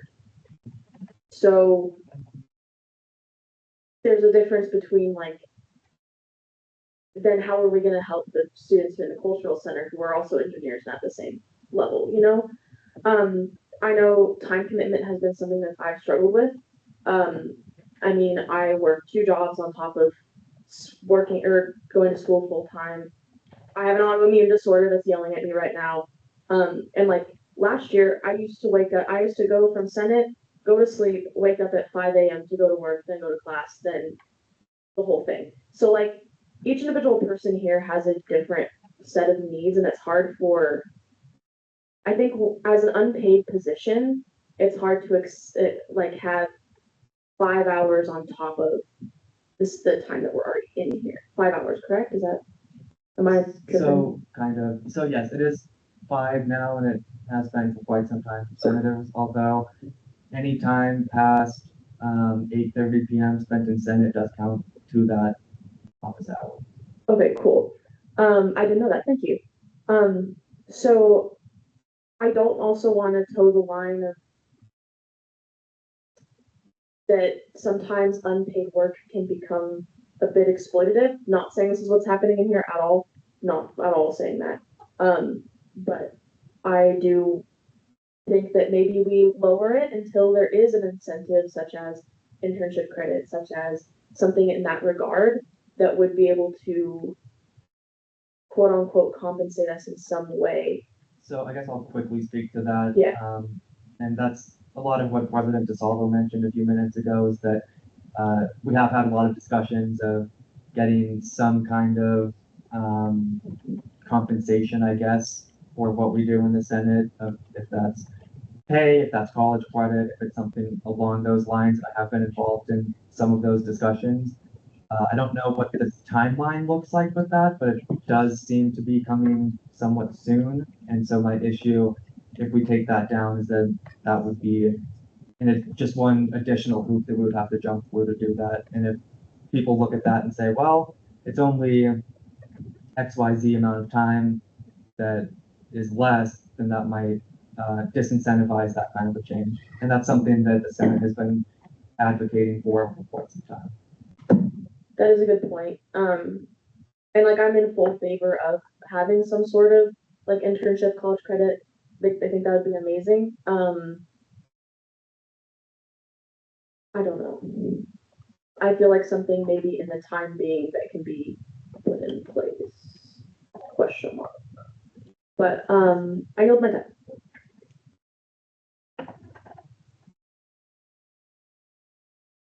Awesome, thank you. Senator, I'm going to butcher this. Yankowski? That's right, yeah. So I represent the Warner College Natural Resources. I'm a bit of a special case where I am also the president of my college council. I sit on 2 boards, and all of my officers do the same. They sit on boards, they sit in ASCSU, and unfortunately, I'm not finding students that want to take our places. So my argument is that I am for the edit of 5 to 3 and 3 to 2. And essentially the reason for that, sorry, I'm out of breath. The reason that I am arguing that is because if I could fill the seats, I would be able to do it in a way where if students were incentivized, not by having to spend several hours to become boards and caucuses and such, we would have better representation. And I think the Warner College is pretty well represented right now, and we have 3 senators and a potential new associate senator, and we're doing great. But the president of our college council should not have to sit on this board. We should not have our officers needing to fill boards. So in this time of discussing this, I just really want to urge the change from 5 to 3 and 3 to 2, because I think it's very necessary for students like myself. Thank you. I yield. Thank you, Chair Davis. The majority consensus I've heard is that we are for the changes. I don't necessarily know about the engineering one. I feel like if everyone were at 3, that would be more equal. But I would like to make a motion to accept the edits as proposed. Does that make sense? Already done. Okay. So I suppose what you would do if, this seems to be kind of the only topic of discussion with this, so I guess what you would move to do is just to rise out of committee of the whole, because that edit was made in internal, so we can just exit committee of the whole, and I would accept that. Yeah, I'd like to make a motion to exit. I will say quickly though, I will not be accepting, as I said in the beginning, the cut to office hours across the board. That's going to stay the same. So hang on then. If I motion to take us out of the committee, and then you don't accept, is that just like it? Is that it? So, Point of clarification.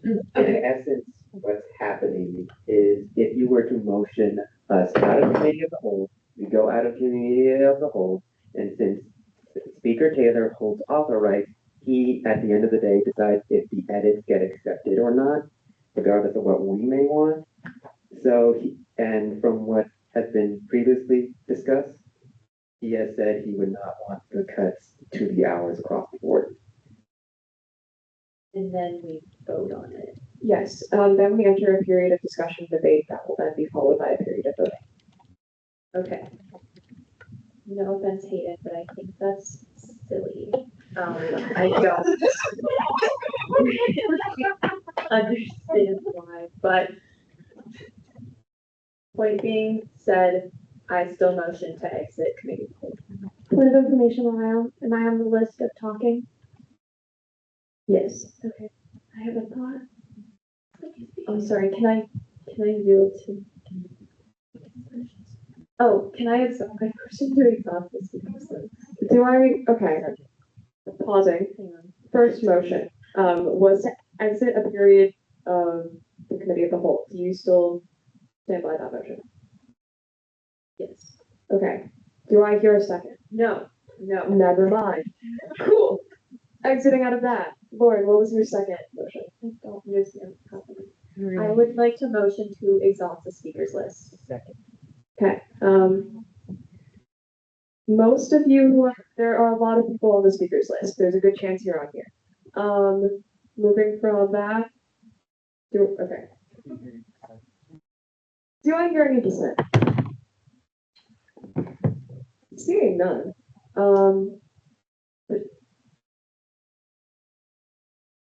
Quick call.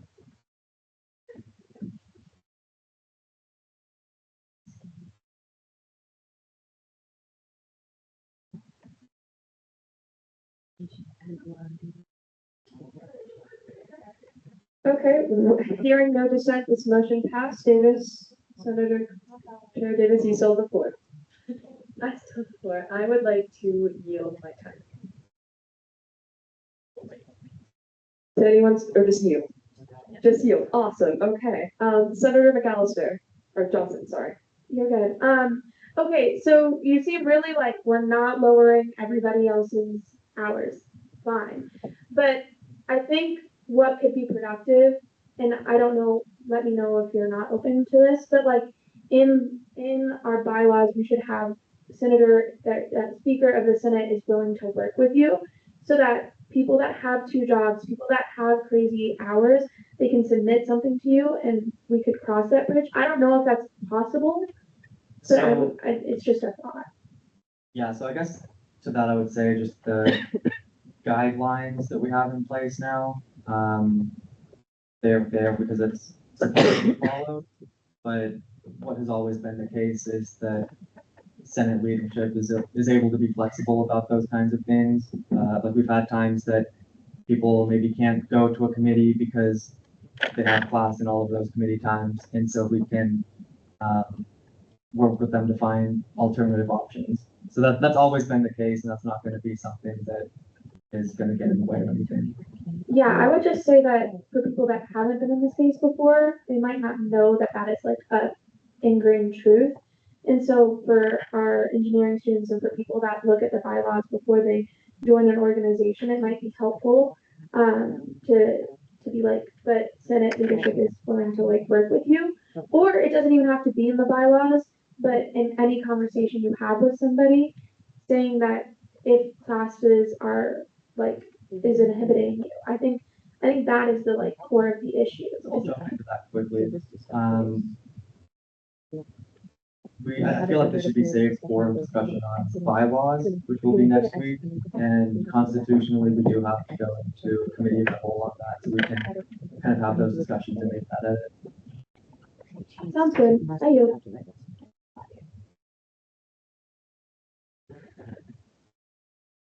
Senator Bushko.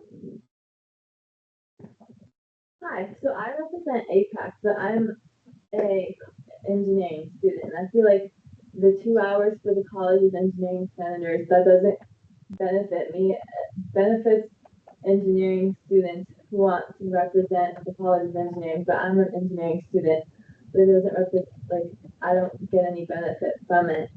And I also agree with the fact that other senators, like STEM students, they have other hard classes as well.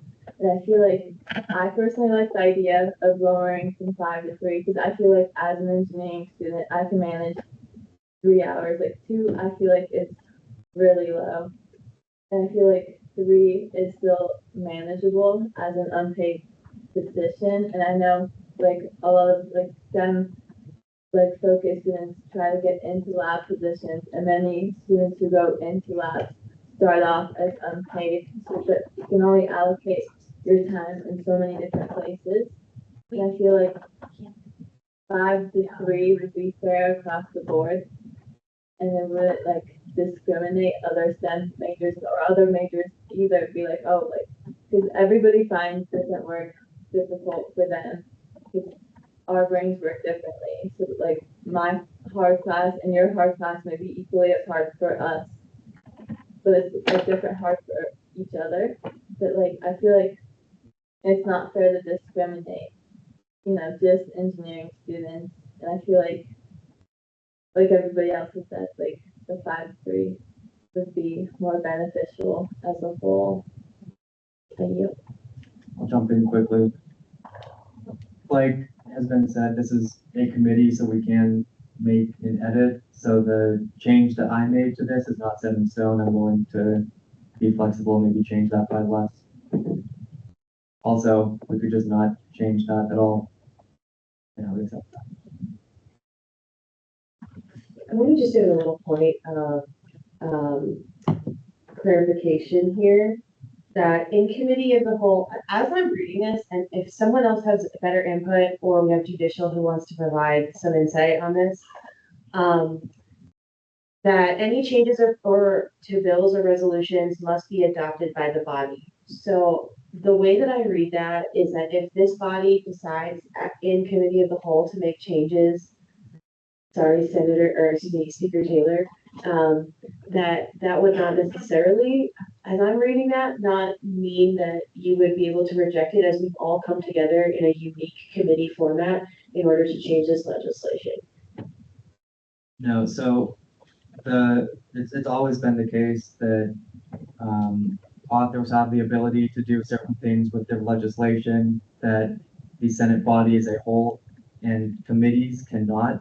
And so, example, I took off the Senate bylaws from the agenda because I, as the author, can just decide we will not be seeing that tonight, and that although it is an edit technically to the agenda, that does not need to be seen and voted on by the Senate.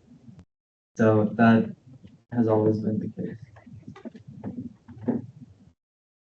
If you'd like to submit an opinion to the Supreme Court, though, I'm happy to do that with you. Senator Minolti, or Chair Minolti, wait, Senator Minolti. Thank you. So just to bring that to a topic that was also brought up, that I will also say, yeah, I did enjoy having that like 1 hour of mental break thing. And I think it really highlights that this is still technically a job. All jobs at some point or another do give you a break. So I feel like having that back made sense because it was like, hey, this is your little break that you can take. Plus, it's also very important that to have a mental hour because as we all know, or those of you who have been in Senate before, it can be mentally taxing. So it's good to have that. Now, with that being said, I'd like to yield my time to Retention and Recruitment Officer Graham. I pulled some strings to get ahead, sorry. Let's get real, people. And this is my third year here. I've been here since my freshman year, first week freshman year. In the entire time I have been here, office hours have not been recorded. I have been telling all the new potential senators, hey, the job description also includes office hours. Those are not recorded. I do hear work talks that they might be, so I'm giving them a heads up. But let's be real. These have never applied. We're talking like, we're all here 5 hours a week, right? That being said, I am in full favor of lowering the 5 to 3 and 3 to 2 because it's a job. It's a volunteer position. Right? We're here because we want to make a change. We're not getting paid to be here.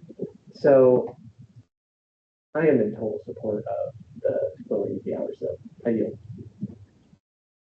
So, a couple of points of clarification. One, your office hours will be recorded this year by yours truly. Congrats. Secondly, the speakers list has still been exhausted, so we're not taking any speakers onto the list. Additionally, motions. Make them per chance. Cool. Okay, Lutz. Chair Lutz.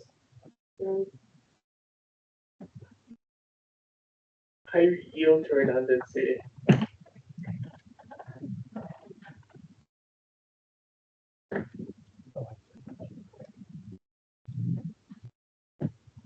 Officer Kelly. Hello again. I would like to make the motion to do the changes for across the board 5 to 3 and 3 to 2. Is that it?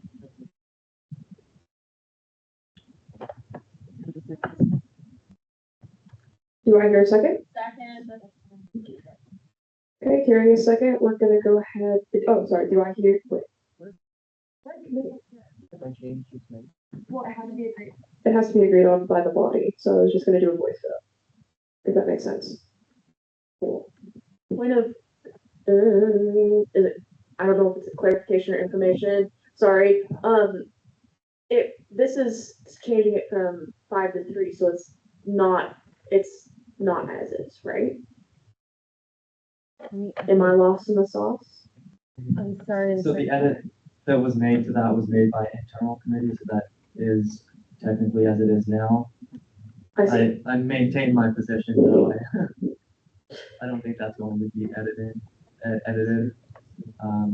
I would yield to President DeSalvo if he wanted to say something.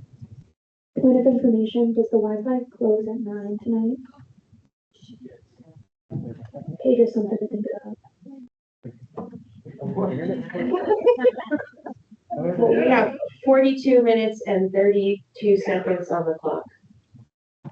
I would just add quickly, this might be a compromise. The language that's written right now, whether it's 3 or 5, it still says those hours excluding the time you spend in a Senate session. Would a good compromise be just 5 hours generally, and the time you spend when you're here during the Senate counts towards those hours? Because oftentimes you're here for 2 or 3 hours at a time, and that bites off a big chunk as it is. I don't know if you'd be okay with that. I would accept that. Reset button, folks. Okay, did we set on the motion? Clarification. I ask for everyone to try to stay a little focused. I know we've been on the same loop with the same bill, but keep talking to a minimum. point. Senator Laura. Okay, awesome. So I know you mentioned that right now this is what we do in the Senate, it is volunteering, but you and President DeSalvo, did I say that right? Okay, but you've been discussing of potential like paid position, things like that. Is that, can you give me a little bit more like info on that? Yeah, so I don't totally know the timeline with that. Maybe Nick would know that the timeline of looking at getting stuff like college credit and maybe pay to senators. Do you know some of that? I know that's been a discussion in executive for quite some time. I know that that's something too that Jakai has been looking at significantly. Yeah, that's in the works, as well as former Speaker Ayala, from my understanding, is working with Director Ellis to, from her perspective, maybe come up with some sort of framework that could give senators some sort of incentive to be in the Senate. There are immediate things you can do. Senate does have a discretionary fund in and of itself for Senate leadership, to where they can pay to have food catered every so often for all of you, to just provide some sort of incentive for you to be here, like a free meal. But outside of that, I mean, it's a conversation that's been had for a while. I think there might be some genuine movement on it this year. We just have to get kind of creative, because you would all be considered LSC employees if you were paid directly by the LSC, and that complicates things a little bit. So by making us employees, are you aware that you'd be excluding all undocumented students? And I think that's probably another one of the considerations why. Has there been conversations around that? Yeah, there are workarounds, especially with the Senate marketing officer, that there's an attempt to kind of enshrine, just because of policy and federal law that the LSC has to follow. From my understanding, they can get creative in providing some sort of opportunity for undocumented students. That is kind of outside that federal law framework. From the conversation that I've had with Director Ellis, he said it's not impossible. You just have to get. He described it as creative with how you hire. Right. And like when getting creative and having these conversations, kind of what has been said about the undocumented community and those things. I think we're kind of getting in the weeds with this conversation, but I know that it's something that your Senate leadership's working on, something that Director Ellis is working on to try to figure out some sort of remedy so that ASCSU is open to as many people as possible. Okay. And as long as conversations are happening, I'm okay with that. Although I don't want it to turn into this thing where everyone's like, oh, we're having conversations about it, we're talking about it, and us undocumented community, we just get pushed to the side, because at the end of the day, getting creative does take work, and some people aren't willing to put that work in. So those are kind of my 2 cents, and I yield my time. Awesome, thank you. President DeSalvo, you're next on the speakers list if you still want to talk. Awesome. So going back to Officer Kelly's motion, we were offered 2 different kind of directions that we could go in. We could either go with the motion to keep the edits from internal affairs, or we could entertain, and I'm not entirely sure, we could entertain what President DeSalvo brought up in terms of counting the hours spent in the Senate as office hours, I believe. Yes. Like literal time. If Full time, yes. So what it is now is the expectation is that 2 hours get spent in Senate that don't go to office hours. That's been the case since I've been involved in the Senate. So basically 6:30 to 8:30 doesn't count to office hours, but then anything beyond that does. And I think the proposal that President DeSalvo made was just counting all time in the Senate as an office hour. And that was one that I said I would accept. As a single office hour? Or as literal time counted? Individual, it would be 2 office hours. Also, in less than 30 seconds, in less than 60 seconds, he will now get an hour of office hour time. Awesome. So with that in mind, so the 2 different motions that could be made, do I hear, we have to vote on Graham's motion first. Yeah, I would like to rescind my motion, and then I think Nick ever made the motion. I would like to. Did he? I would like to make the motion to, for Nick's idea, basically. I yield. Do I hear a second?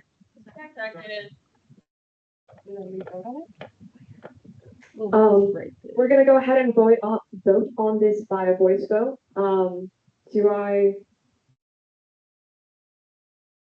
Those in favor say aye. Aye. Those not in favor say nay. Any abstentions? With that, the ayes have it. Okay, so logistically. Okay, Can I make a motion for a 5-minute recess? Point of information, is it the Wi-Fi? 30 minutes? We have to write what this will literally look like in the bill, or we won't be able to vote on it. So that's why I was proposing a 5-minute recess, because then I can at least whip a preliminary something up, if that satisfies the Senate. Follow-up question. Can we continue in Senate if the Wi-Fi shut off because of accessibility stuff? Can we use online? I don't know, but maybe. Okay, well, 5 minutes is fine by me, just something. So, do I hear a second in terms of the 5-minute recess? Second. Okay, those in favor say aye. Aye. Those opposed say nay. Any abstentions? The ayes have it. This motion passes. There's a 5-minute recess. See you in 5 minutes. 8:36. okay, so. Okay, So how do I do the Senate hours? So what does it say now? So it just has 5 down to 3 and 3 down No, to 2. And then engineering part 2. That's what what does it say about office hours, how many time spent in the Senate? that is gonna be somewhere else. That's probably in our other document. But yeah, it's not fun. Okay. Senate. Oh yeah, is that a bylaw? Probably. Senators shall count. Go take that out. Well, how do I word this? So let's go down.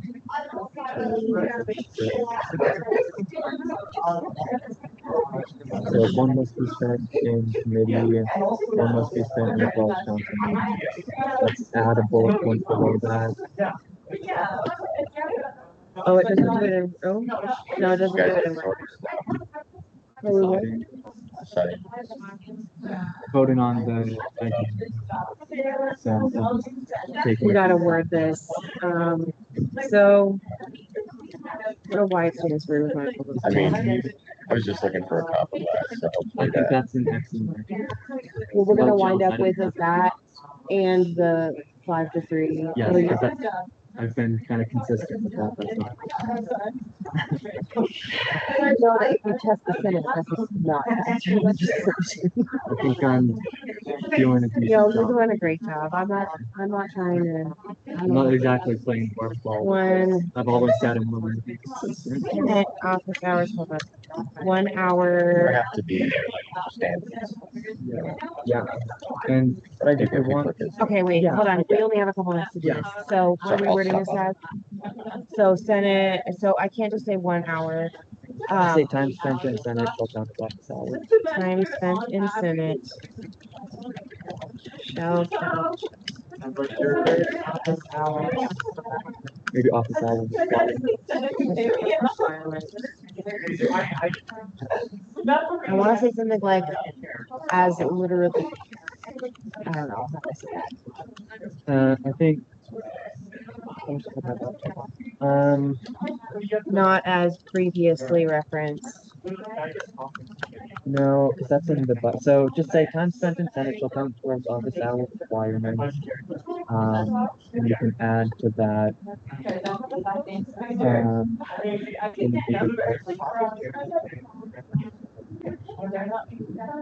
Each hour. What does it say about like, 5 hours?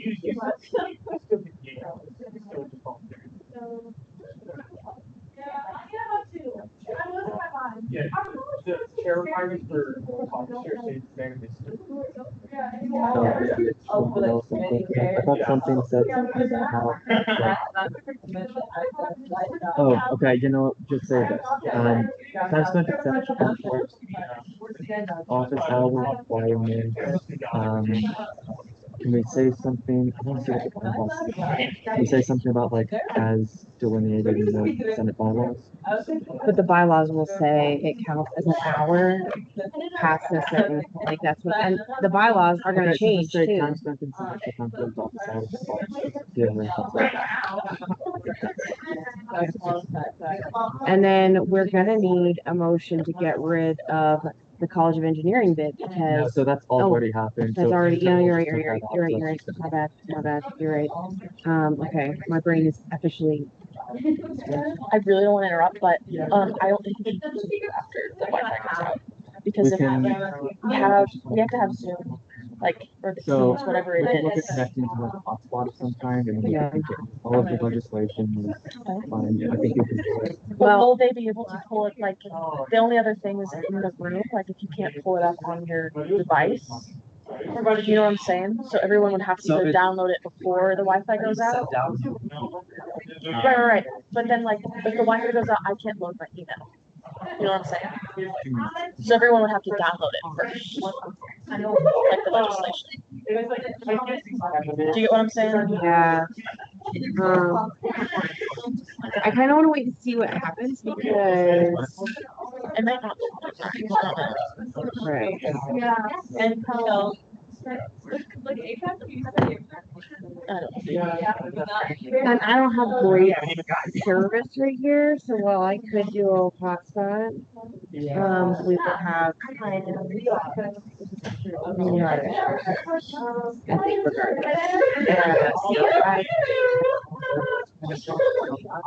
everybody connect to my hotspot.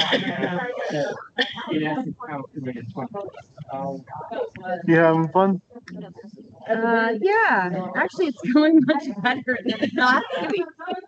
So actually, I'm quite. Oh no, I'm saying the fact that the internet's gonna crash in 20 minutes. It's Y2K. Oh, numlock. That's why things are happening. Okay, we're gonna see if this will work with my phone now, and just let everyone know. We're just gonna see what happens and try to do it. Oh God, what happened? Okay. Back over. Baller. I think we just need to mention before it hits 9 that like if you need to look at the legislation, you need to download it because otherwise I don't want everyone to have to connect to your hotspot. That's same thing. Okay, there is one other spot that I need to find this. Okay, you're doing great. Thank you. It's been a very steep learning curve, and we have made it. I'm proud of you. You're doing great. Thank you. No, it's about 9 o'clock today. I mean, I have a phone hotspot, so that's fair. It's just gonna Well, crash. yeah, I've been working on this. Okay, so then. Shoot, maybe I should just do this right now. I only have like 5 minutes. Since I need to record it, I'm just like, Can we have everyone make their way to their seats, please?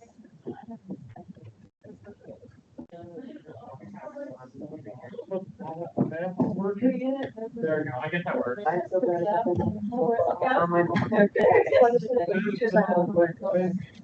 It's very, very simple. Okay. all over canvas.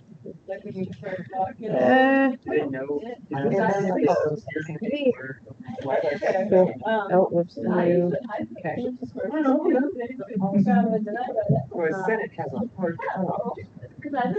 Okay.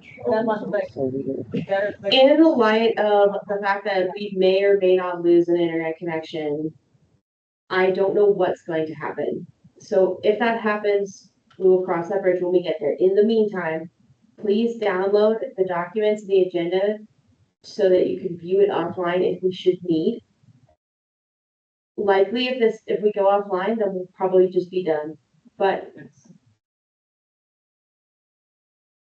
Those are documents. That will not be an issue. I think that this should just take a few minutes because I'm hoping to pass the bylaws. We'll hold a vote on that. Hopefully it will pass, and then I will just be making a motion to adjourn the meeting, and we can all just be done, so that we don't hit technology issues. Sound good? Excellent. Okay, we'll call us back to, I'm passing it off. Oh, wait, we have. Yes. Yeah, same that. I have a question. I have a question. Can you wait 1 second to officially get that?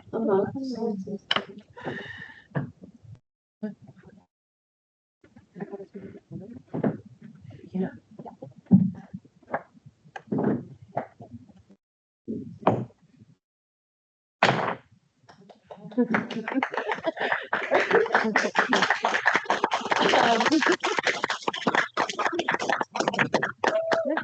Thank you. I'll practice that, don't worry. I call this meeting to order. With that, we're reopening and we have the legislative language put into the document. Time spent in Senate shall count towards office hour requirements. Very technical. Is that in all of the job descriptions? Senators and associate senators. We should put that into all of them. Do I hear, is there a motion? I can. You, oh, office, right, okay, yeah, just kidding. Okay, let me pull that over. Just take 1 second as we copy and paste that. With that, I thought we can continue as we make this edit. Okay, awesome. The only person left on the speakers list is Senator Luna. Yeah, I was gonna make a motion. I know we had talked about earlier about like the idea of the self-care hour.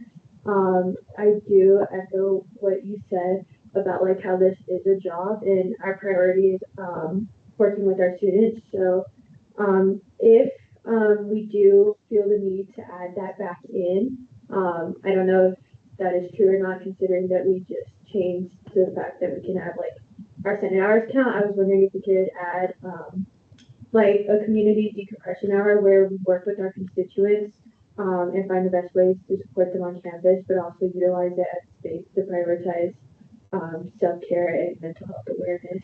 So that's technically, I guess, included in that as it is of like meeting with constituents, meeting with other people in the Senate, and I'm not gonna be coming and checking what you do in those kinds of meetings, so as long as it's, I guess, you talk a little bit about Senate, that would be fine. Okay, yeah, that's fair. Then I don't think that there needs to be motion for that, and I also want to just get out of here so good. Awesome, thank you. With that being the end of the speakers list, do we still have the motion to be removed out of committee of the whole? Senator Benanzi. I motion we get out of committee of the whole. Do I hear a second? All in favor say aye. Aye. All those opposed say nay. Any abstentions? With that, we exit the period of committee of the whole.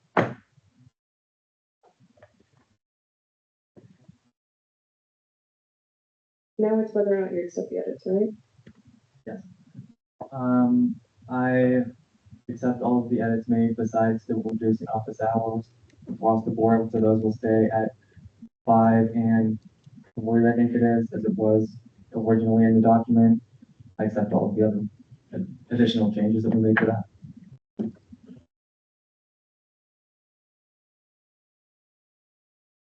Point of information, that reverts college of engineering back to 5 and 3 for Yes. 6. Awesome, thank you. Yeah, that edit was taken out, so engineering was the same as all of the other colleges and SDPS offices, cultural resource centers, excuse me. Okay, so we are.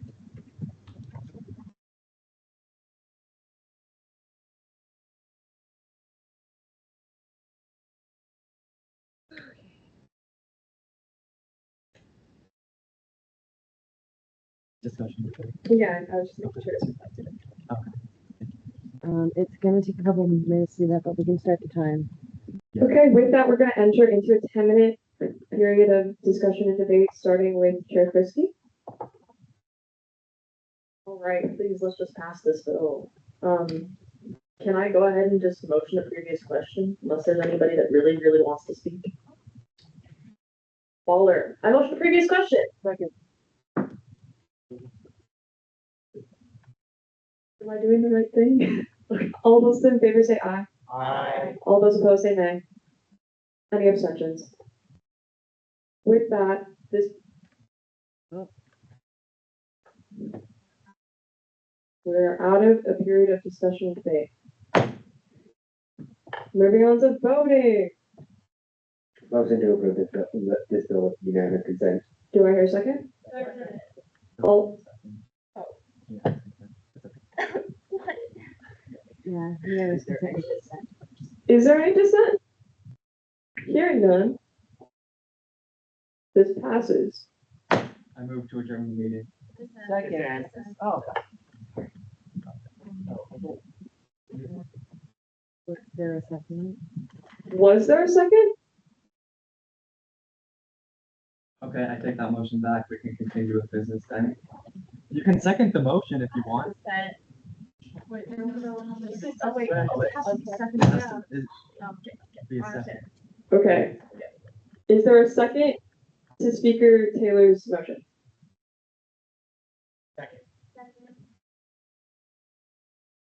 Second. How you want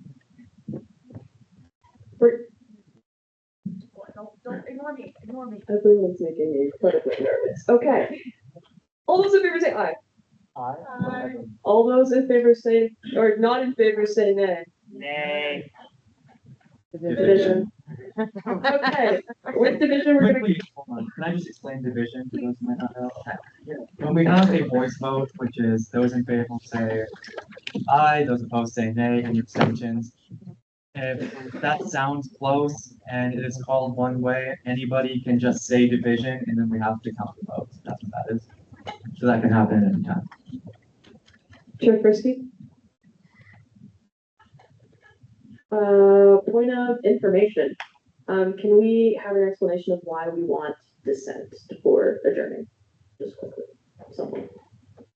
We could have discussion and debate on the motion.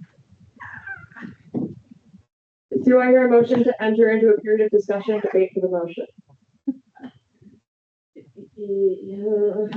Yes. Yes. Do I hear a second? Second. Those in favor say aye. Aye. Those opposed say nay. The ayes have it. We're entering a period of discussion debate. about adjournment?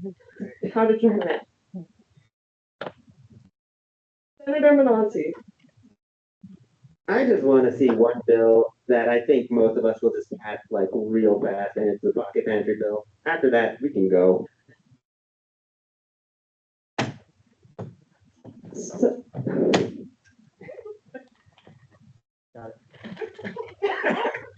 Chair Davis.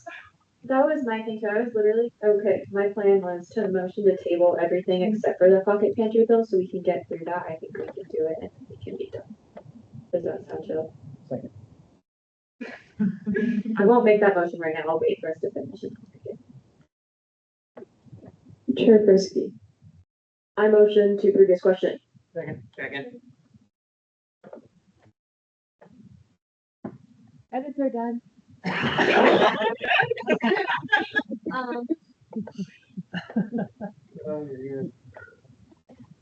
Where are we? Discussion and debate. Discussion and debate. We had a move. We're out of to discussion stop. and debate. No, we had a motion to stop discussion and debate. Previous motion. So we need to vote that way. Motion to exit discussion and debate with unanimous consent. Is there any dissent? Hearing none, this motion passes. So I can go. Yeah.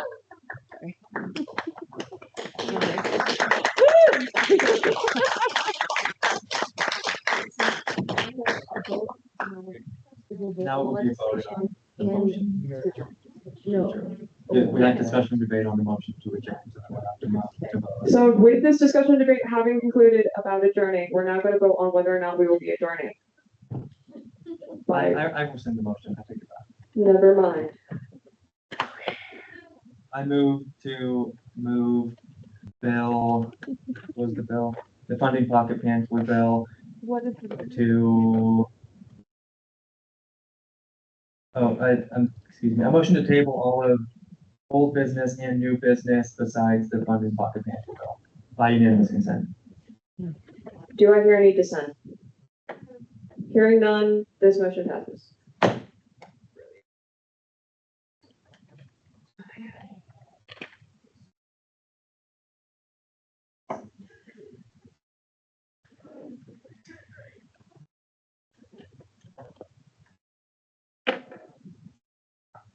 All right, we have Bill 5404, funding the ASCSU Pocket Pantry. This bill aims to fund the Pocket Pantry of ASCSU to supply basic needs such as allergy-sensitive food, culturally competent food, and miscellaneous hygiene products for students in need.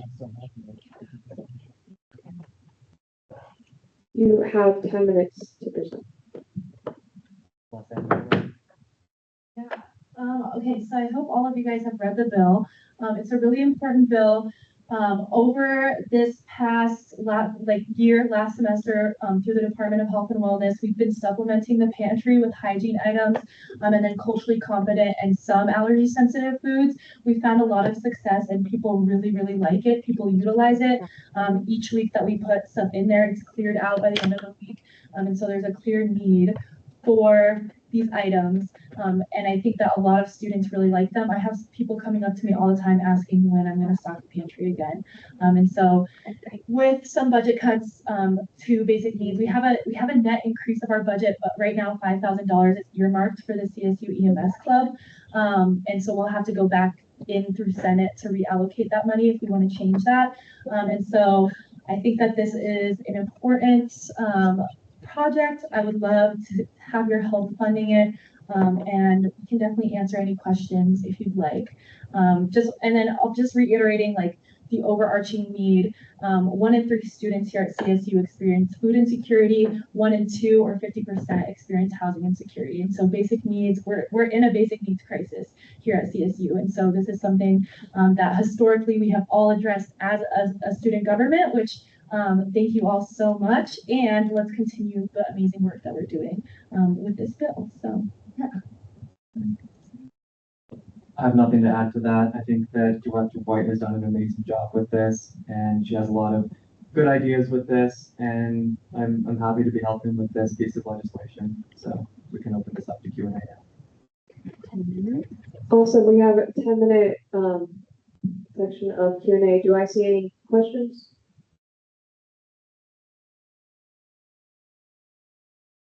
Seeing none, I'd entertain a motion to end the period of Q&A.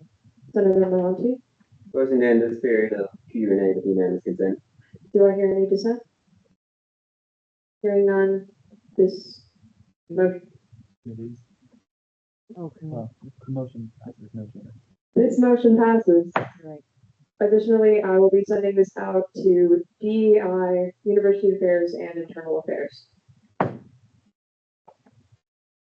That was easy. Wish the last bill was this easy. Can't win them all. I moved to adjourn the meeting. Seconded.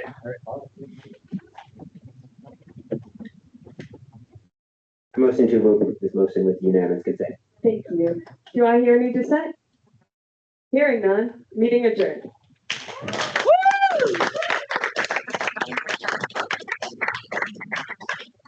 Thank you so much, folks online. Not at all.